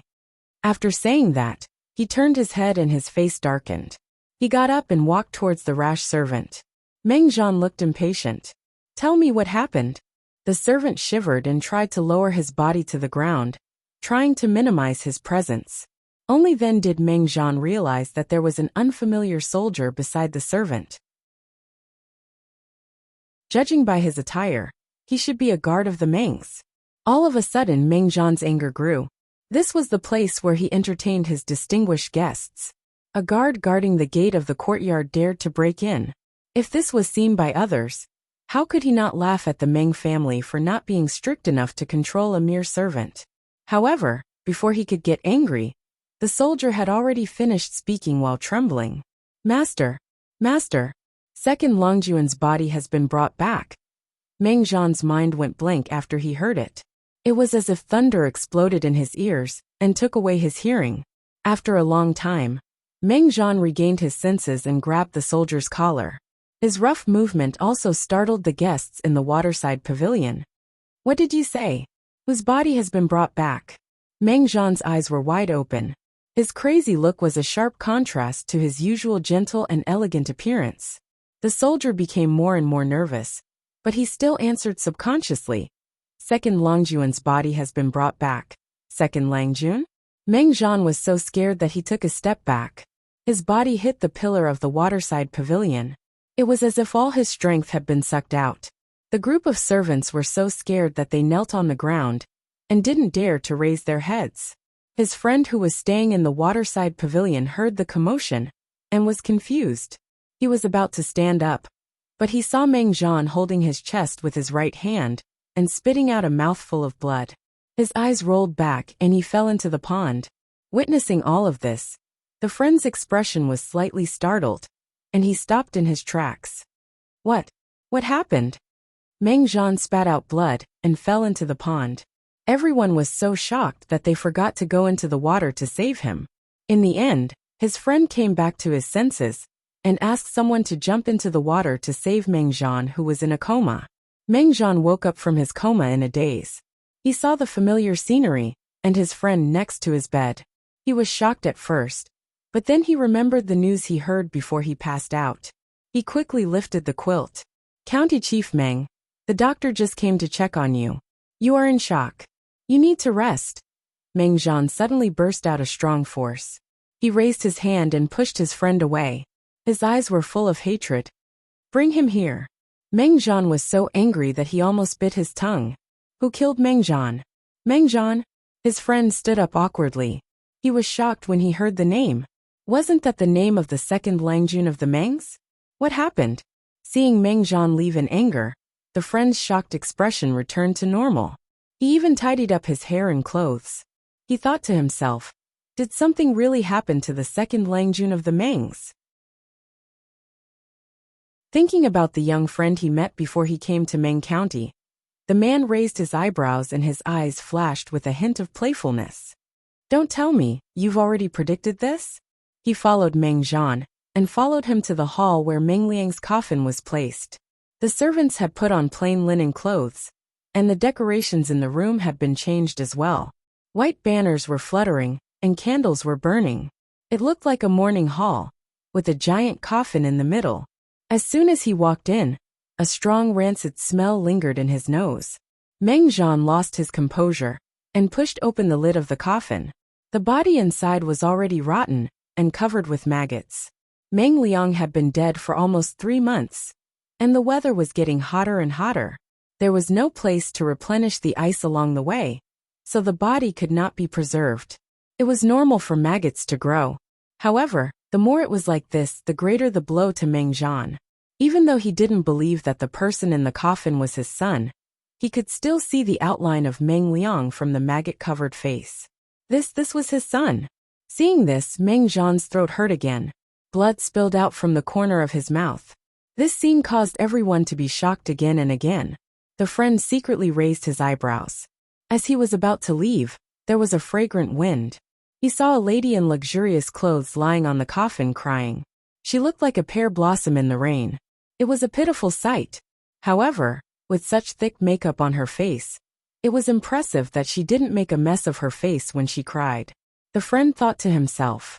He then heard the lady call the second Langjun in the coffin as her son. Wait, wasn't Meng Liang's mother the second wife of the county chief of Hu County, Lu Shi? The friend's eyes widened.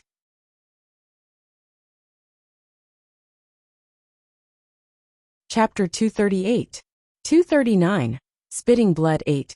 His friend stopped looking at him and comforted him gently. County Chief Meng, I'm sorry for your loss. Don't be too sad.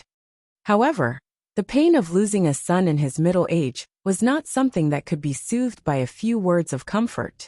Meng Zhan held the edge of the coffin with both of his hands. His fingers were visibly shaking. Because he was using too much strength, the tips of his fingers had turned white. Seeing his veins bulging and his face dark, his friend didn't say anything else. He just sighed and stepped aside. Obviously, Meng Zhan didn't need someone else to comfort him. He needed a quiet place where he could calm down and recover from the sudden shock.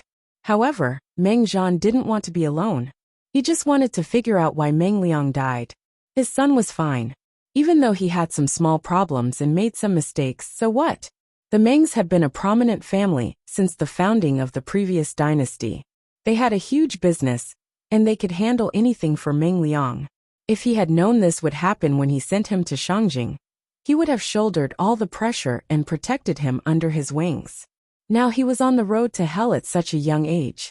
As an old father, he had to watch his son die before him. Meng Zhan was a man after all. He was stronger than his crying concubine. After spitting blood a few times, he managed to regain some of his sanity. Bring him here. I want to ask. Just who is so daring that he actually dared to be so ruthless towards little Ro? Meng Zhan's eyes turned red, and blue veins popped up on his forehead. He didn't look like the gentle man he used to be. He looked like he had aged 20 years. His friends didn't know whether to leave or stay. They could only put on a serious face and lower their own sense of existence. Not long after, the head of the entourage knelt down in front of Meng Liang's coffin. His stubbled face was covered with tears. The one who killed second Langjun was the thief Meng Hun. He lied to the master. The head of the entourage was anxious. Fear was lingering in his brain. He thought Meng Zhan would stand up and cut his head off in the next second. Meng Zhan smiled coldly. He looked vicious and ferocious. Tell me everything. Meng Hun, His friend frowned. It was the first time he had seen Meng Zhan's expression other than a warm smile. Meng Zhan's whole body was filled with hostility, which made people uncomfortable. But considering that Meng Zhan had just lost his beloved son, it was not too much. The head of the entourage secretly clenched his fists. Whether he could keep his life or not depended on this. After gathering his emotions, the head of the entourage told the story that he had been preparing for over a month. He tried to focus on Meng Hun's treachery and exaggerate the scene when he found the body. He portrayed himself as a loyal man, but the enemy was too cunning. He had no choice but to take back Meng Liang's body. "Master, you must help Second Langjun." The head of the entourage was crying on the ground. Tears and mucus were running down his face. Normally, Meng Zhan would have kicked him in the chest. But this time, it was a good chance for him to save his life. When I got Second Langjun's body back, I found out that Second Langjun, he was bled to death. The head of the entourage was lying on the ground. Meng Zhan felt another sharp pain in his chest. His right hand clutched the clothes on the left side of his chest. He clenched his teeth and his lips turned blue. Seeing that he was about to pass out again, Meng Zhan pulled himself together with his extraordinary willpower. His eyes were extremely cold. "You said, Second Langjun was bled to death by Meng Hun?" These words were squeezed out through gritted teeth. No wonder Shang-er's body was purple. Even though part of it was rotten, the body was still weirder than a normal person's. "Yes." The head of the entourage nodded with difficulty. Tears streamed down his face. "I failed to protect Second Langjun. Master, please allow me to avenge him. When I get my revenge, I will kill myself. I will protect Second Langjun in the afterlife." Meng Zhan's chest was rising and falling rapidly. His beloved concubine had already held him and helped him breathe. After a long time, so long that the head of the entourage thought he was going to die, Meng Zhan's cold and arrogant voice came into his ears. "Forget it. If Shang-er knew you were so loyal, he would be happy." Meng Zhan said it unwillingly. He glanced at his friend and said stiffly, "I must avenge Shang. I am the son of the Mengs. The name of the Mengs in Sangzhou is not something a traitor can humiliate. If I don't kill him, I am not a man." At that moment, the head of the entourage seemed to remember something. He thought Meng Zhan's hatred could burn even more. After all, he was Meng Zhan's subordinate. The head of the entourage knew Meng Zhan's character very well. The reason why he could stay calm and spare Meng Zhan's death sentence was because he was worried that there were other people around. He couldn't reveal his true nature. If his friend left after paying his condolences, Meng Zhan would be doomed. So, the head of the entourage played a trick. With a sorrowful expression, he took out a coarse blue cloth from his bosom and untied it. Meng Zhan took a deep breath and forced himself to calm down. He asked, "What is this?" The head of the entourage answered, "This is the evidence that the traitor humiliated the Mengs and fooled us." Meng Zhan grabbed it and read every roll of coarse cloth carefully. The more he read, the more his hands trembled. In the end, he unfolded the largest piece of coarse cloth. The calligraphy on it was written in blood. It had already solidified and darkened. It emitted a pungent smell. Meng Zhan's beloved concubine wanted to go closer to read it, but she was choked by the smell. "Those who break their promises are the dogs of the Mengs." Meng Zhan's face turned green as he read the beginning. It was as if someone had slapped him 100 times. "The Mengs want to use me as a scapegoat to humiliate my wife and daughter. They will be humiliated even after they die." Meng Zhan's heart sank. He couldn't believe that Meng Hun, who was only a martial artist, could see through his real intention. His hands were still shaking as he unfolded the coarse cloth. He hurried to continue reading. "If you want to do this to me, don't blame me for being ruthless. If Meng Zhan doesn't die, how can I face the consequences?" Meng Zhan's heart ached. The blue veins on his forehead bulged. His head hurt so much that the world seemed to be shaking. Puff! He spat out another mouthful of blood. Meng Zhan's face was pale, and he fell to the ground. The coarse cloth fell to the ground. In just one day, he had spat out blood several times. His life was short because of the damage to his foundation.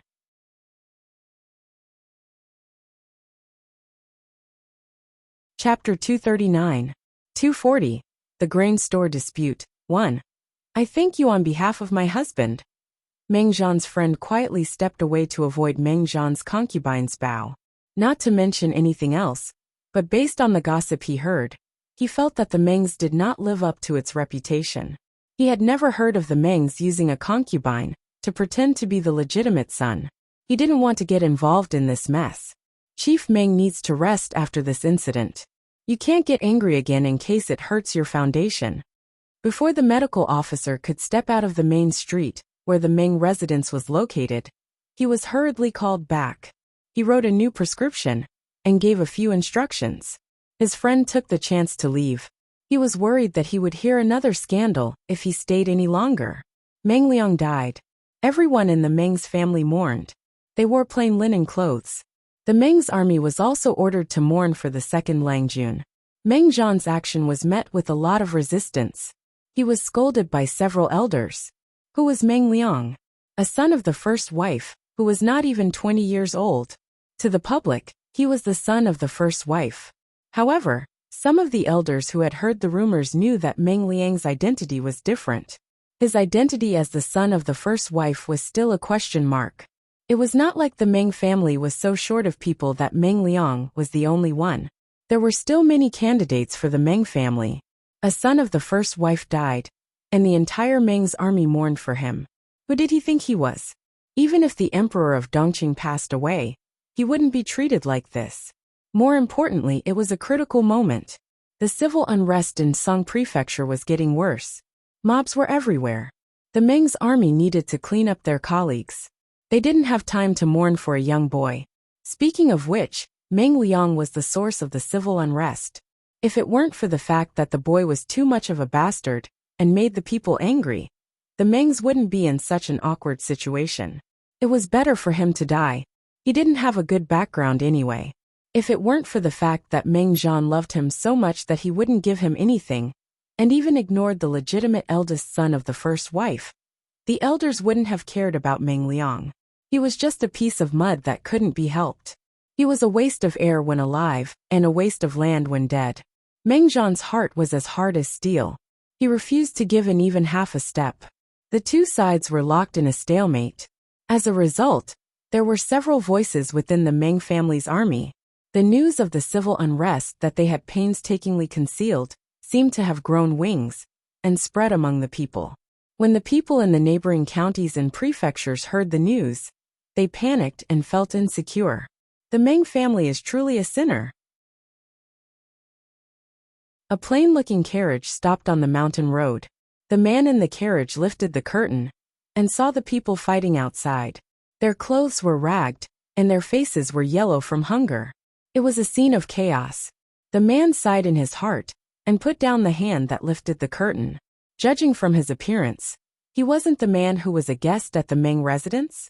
At this moment, the guard outside asked him in a low voice, "Master, should we return to Shangjing first or?" The guard's voice was filled with concern and nervousness.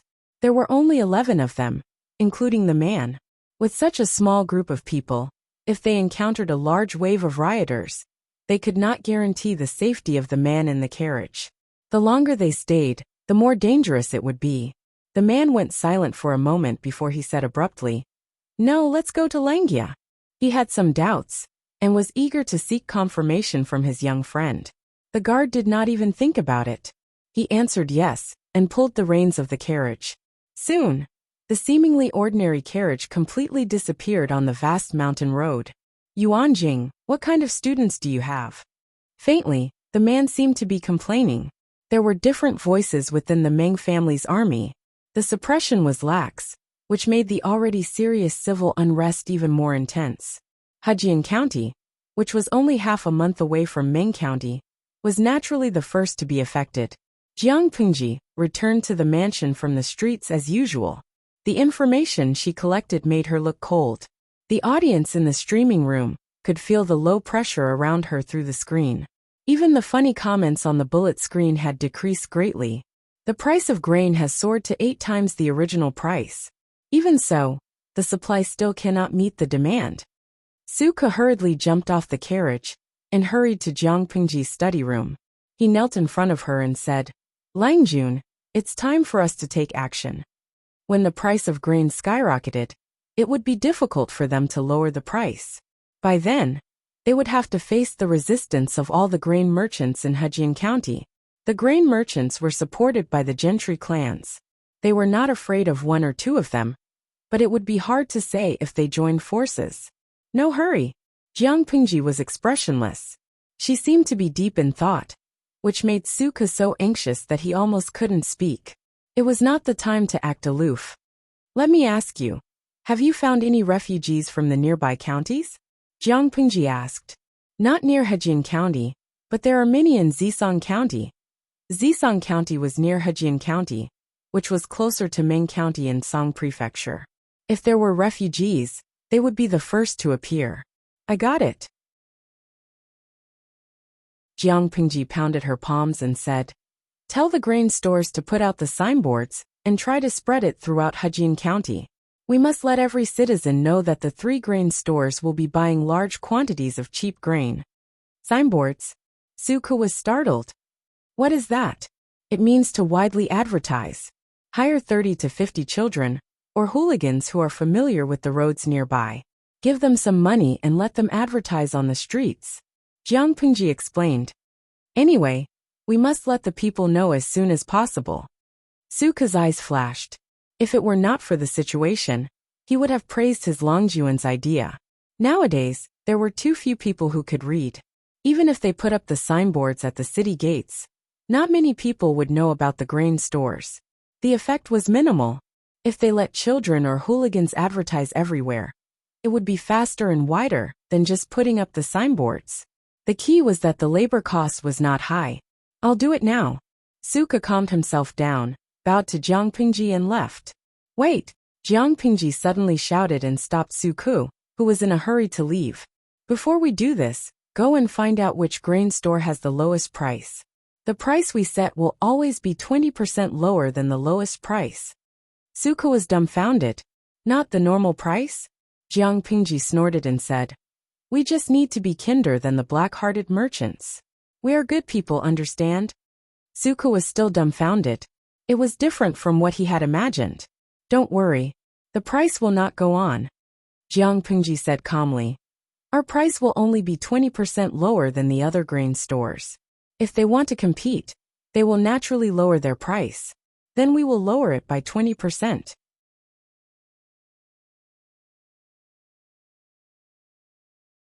Chapter 240. When Jiang Pingji started to take measures, the price of grain had already soared to more than 9 times the price in peacetime. The aristocratic families had their own granaries, so they didn't have to worry about food and drink. Instead, they could take advantage of this opportunity to sell off the old grain stored in the granary at a high price. On the contrary, the common people had little savings, and their families were about to starve to death. However, the price of grain was rising fiercely.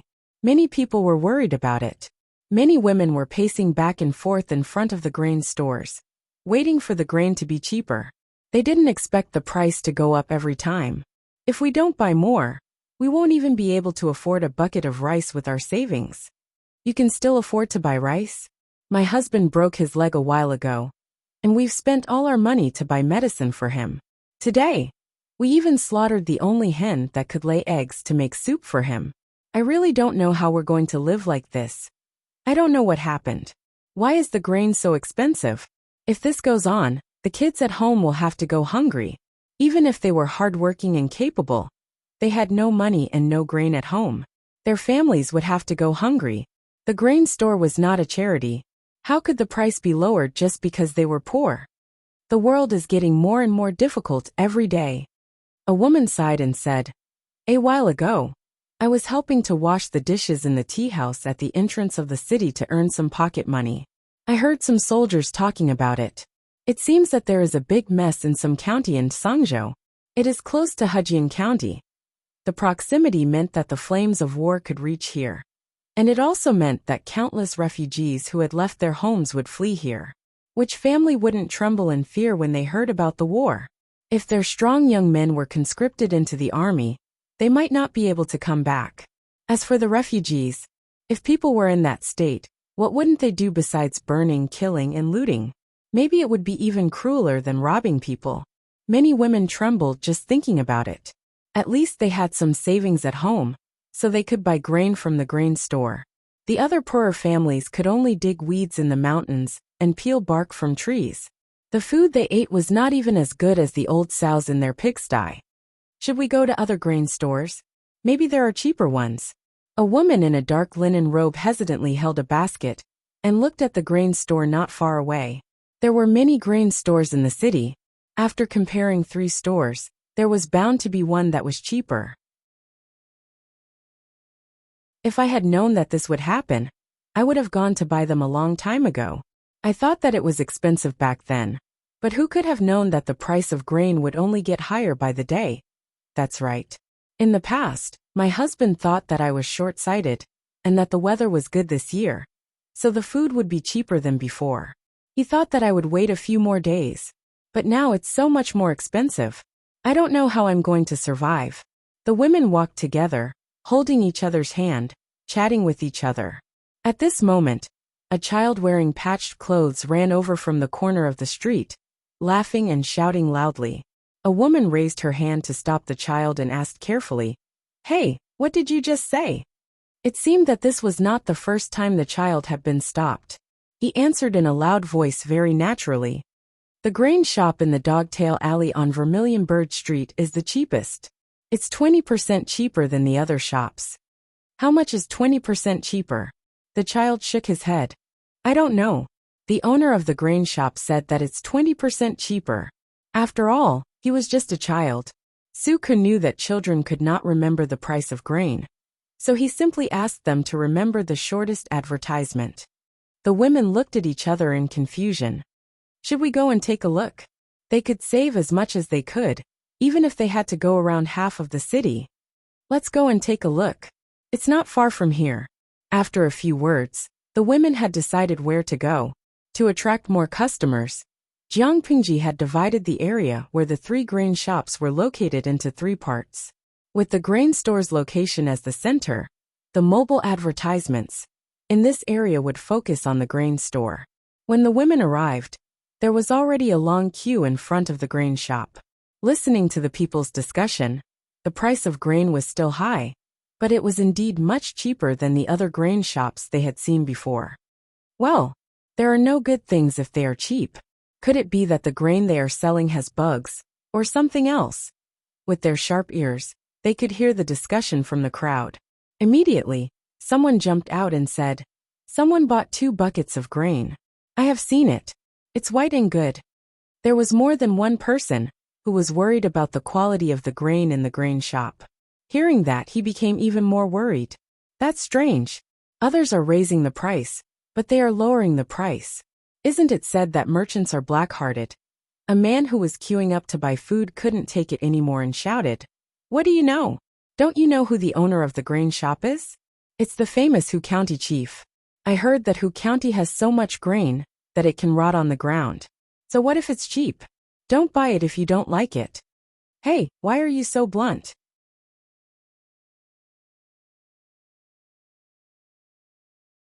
How would I know that the owner of the grain shop is Lu Shi? Ordinary people might not have heard of Lu Shi, but when Hu County chief was mentioned, their first impression was that he was rich, had grain, and had a good heart. With the promotion of the advertisements, the queue in front of the grain shop became longer and longer. Many people who came late were worried that they would not be able to buy grain. At that moment, the manager of the grain shop stood out and bowed to the crowd, saying that the store had enough grain. Outside the crowd, Jiang Pingji and Su Ku were sitting in the carriage. Su Ku looked at the crowd and felt worried. There were so many people buying grain. He was worried that the store would not have enough grain. The effect of the advertisements was beyond his expectation. The queue was still growing. Jiang Pingji could see his worry at first glance. She said calmly, "For the people, the price of grain is still too high. Most of them are just watching and won't buy in large quantities. So, our store of grain will definitely last. By the way, have you prepared the people I asked you to prepare?" Suka cupped his hands and said, "Lang Jun, I have arranged everything." "Good. When there are more and more people watching, you can ask them to leave." Jiang Pingji's purpose was to suppress the grain price, not to sell the few thousand don of grain at the high price.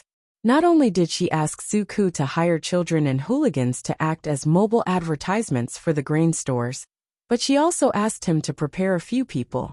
These people were not to fool the people who bought the grain, but to sway the shopkeepers of other grain stores. Jiang Pengji started the price war. On the first day, she created the illusion that there was no limit to the grain store. Naturally, the other grain shops would be nervous.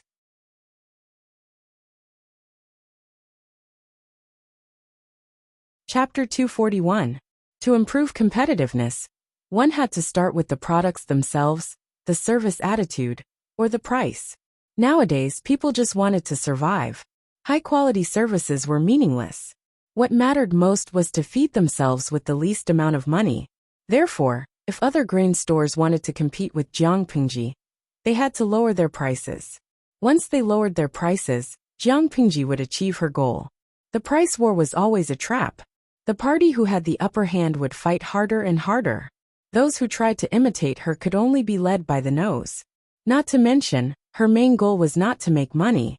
If they tried to compete with her, they would definitely be cheated. The few pawns he had prepared were actually just pawns to confuse the grain shops. Yes, Suka answered. Jiangpingji put down the curtain and looked serious. She suddenly asked him, "Who do you think is responsible for this mess?" Suka the blame. Whose fault? Jiangpingji asked again. It seemed that Suka did not understand the meaning of the word blame. Suka thought about it seriously, and looked serious. After all, it was a test given by his Langjun. If he performed poorly, it would affect his position in her heart. The time they spent together was enough for Suku to understand one thing. Langjun did not look at other people's conditions, only at their abilities. If he was incompetent in her heart, he would not be put in an important position in the future. However, Longjuan's question was too broad. Suka could not answer it. Is this question hard to answer? Jiangpingji asked. Suka quickly said, I am incompetent, but I have some opinions about this question. On the surface, it should be the Mengs and Sangzhou that caused the people in Hejian to worry about their livelihood. But after thinking about it carefully, I think it should be more than that. Jiangpingji did not agree or disagree. She continued to ask, anything else? Suka gathered his courage and answered, maybe it's the problem of the aristocratic families. Jiangpingji's gaze drifted to Suka's face. The audience in the streaming room could clearly see Suka's stiff expression. Zwizim Beishijing. Haha, don't be like this. You are scaring the young Suku. Steak shredded pork fine noodles. But Suku is really digging his own grave. The streamer's current identity is that of an aristocratic family. To say that all of this is the fault of an aristocratic family in front of an aristocratic family is simply asking for a beating. Lao Siji Lianmeng. #propping-chin. That's not right. The streamer doesn't like aristocratic families, okay? This answer is too broad. It's a universal answer. But what I want to know is more detailed inside information.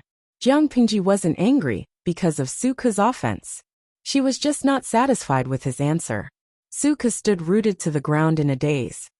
This question is indeed a bit difficult for you. Why don't you think about why the food supply is increasing so rapidly? Why couldn't the government take measures to protect the interests of the people? It had increased by 9 times. The few grain shops seem to have discussed this beforehand. They raised the prices as they pleased, filling their money bags, but forcing countless people to starve? Suka said embarrassedly. Most of the grain shops are under the name of the aristocratic families. They have a lot of food, and the government doesn't have such laws. More importantly, most of the officials were from those aristocratic families. Would they deliberately make life difficult for their families? Jiangpingji didn't look happy. Even though she had achieved some results in suppressing the food price, she still wasn't in a good mood. If she wasn't in a good mood, the others wouldn't either. With that in mind, she was determined to occupy the grain market in Hejian County for the next 2 months. If you were the chief of Hejian County, and you wanted to save the people, what would you do? Jiangpingji threw another question to him. Suka complained in his heart.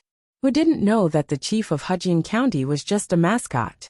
He didn't have any power or influence. He only had a title, which couldn't suppress the rampant aristocratic families. Even if he had a bodhisattva's heart, he could only be indifferent when he was in that position. However, Suka wasn't an ordinary person. After thinking hard, he came up with a very bold idea. His Langjun always did not play by the rules. His thinking was even more unconstrained and unrestrained. Since that was the case, why didn't he change his way of thinking? Maybe he could get a different answer. Suka had a flash of inspiration. He had an idea. If I am the chief of Hejian County, I have no power or influence. I only have the title of the chief. I can't stop the soaring food price. If that's the case, why don't I encourage the grain merchants to continue to raise the price? The higher the better. Jiang Pingji's eyes lit up. She had a faint smile on her lips. The audience in the live streaming room was confused. Didn't you say you wanted to suppress the food price? Why did the host agree with Suka's answer? Lao Siji Lianmeng. I think I understand Suka's idea. To encourage the price of food to skyrocket, he secretly sent people to the neighboring counties to promote the food, and encourage the grain merchants there to transport the food to Hejian County to sell. When the supply increased, and the demand remained the same, the price would naturally decrease. Merchants pursued profits. That was a common saying no matter what era it was. But this method can only be used once. Jiang Pingji nodded.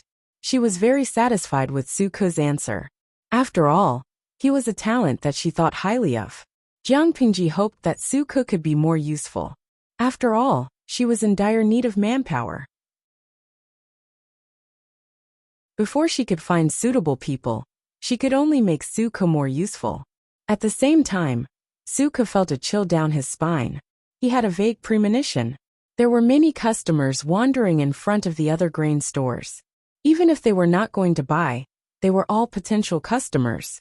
In less than half a day, all those people suddenly disappeared. It made the manager of the grain store, who was ready to make a big profit, very confused. He sent a worker to find out what was going on. Soon he got a reply. Who is so bold? The manager of the grain store was furious. It was like stealing food from a tiger's mouth. The worker nervously told him the owner of the grain store, and then he became silent. It seemed to be a competition between grain stores. But if it was too embarrassing, the power behind each store would be involved. The worker hesitantly asked, "Manager, what should we do?" "Tut, what else can we do? Let's leave it at that. I will go to the manor and ask the head butler." At the same time, many managers of the grain stores in Hejian County made the same decision. Grain stores could not make a lot of money, but it was difficult for them to lose money. The aristocratic families did not take it seriously at first and let the managers make the decisions. The managers thought about it and decided that it was okay to make less money. Since it was a profit anyway, they might as well lower the price to the same.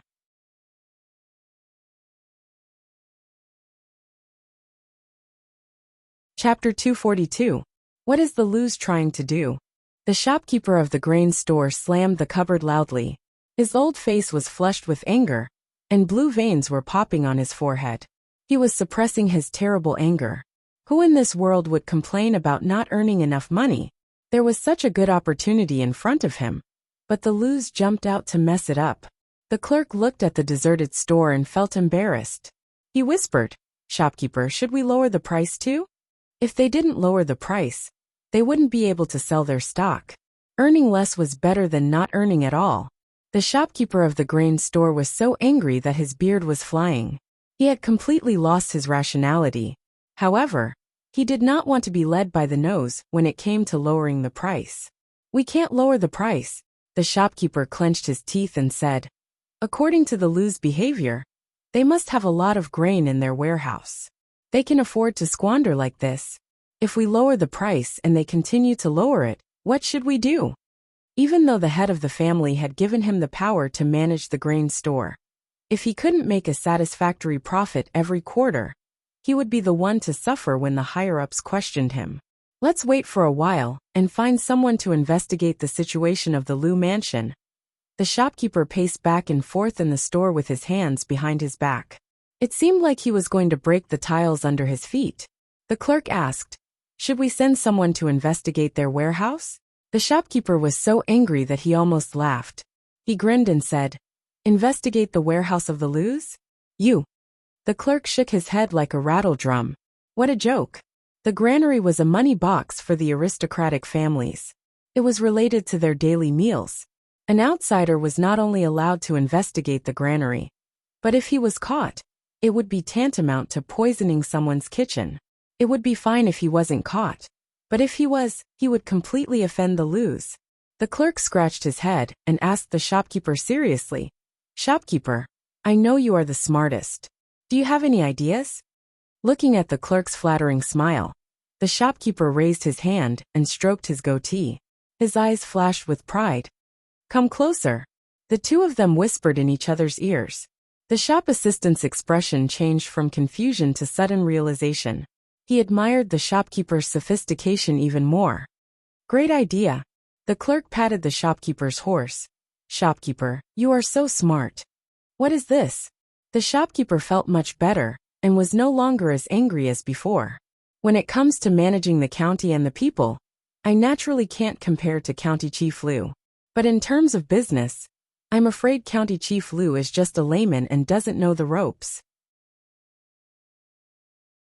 If that person really understood, how could he have made such a mistake and tried in vain to keep lowering the price? A crude scheme that harmed others without benefiting himself? In business, business was business. Although County Chief Lu was talented, he was just a boorish man when it came to business. Almost no one would have thought that it was not Lu Shi's doing, that the 3 grain stores of the Lus used the method of lowering prices to win over customers. They couldn't be blamed for the misunderstanding.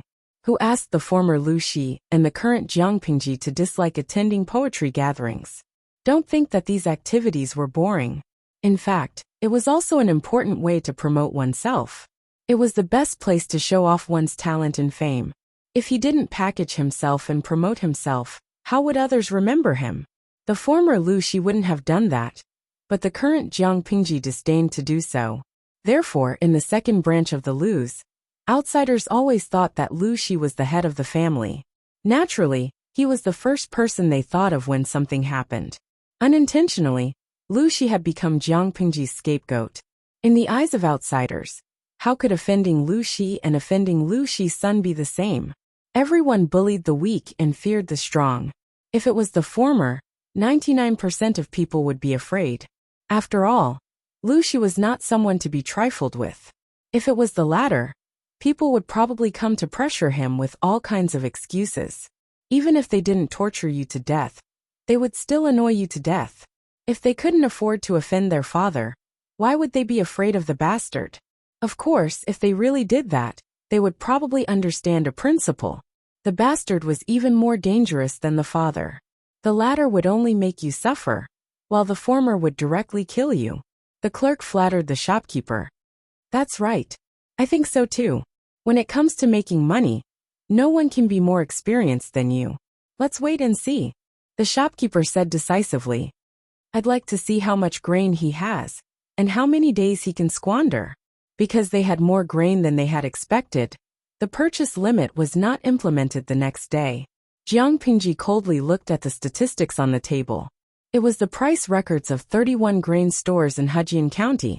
After the first price cut, they seemed to have reached some kind of tacit understanding. Not only did they not follow suit, but they also chose to ignore the 3 grain stores of the Lus.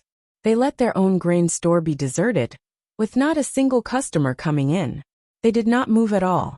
Jiang Pingji saw that and sneered. "You're quite calm, but that's all." If they chose to lower their prices immediately, the loss would be small. If they continued to be so reserved, she would not be polite.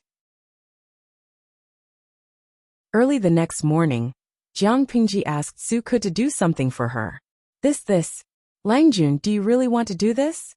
Su Ke's eyes widened. "Wouldn't that be too wicked?" Jiang Pingji held a roll of books in her hand. She knocked on the table and said angrily, "You saw the grand occasion yesterday. Although the people were attracted to the grain stores, not many people actually bought the grain because of the high prices. It was not that there were not many people, but it was less than she had expected. She was not satisfied with the transaction amount. Suka did not dare to respond. With the prices of the grain stores yesterday, it would be strange if there were many people who actually bought the grain. Although the prices of the 3 grain stores of the Luz had been lowered twice, it was still higher than the people's consumption level. Another day of price reduction. The people would naturally have the mentality of wait a little longer, maybe it will be even cheaper.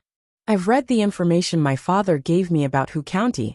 There is a lot of rain this year, so it should be a bumper harvest year. The drought in the neighboring 2 prefectures is also better than in previous years.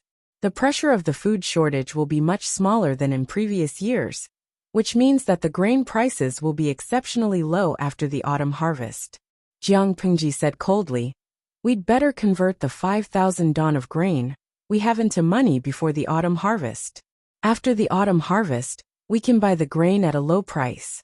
After that, the price of the grain will increase by several times.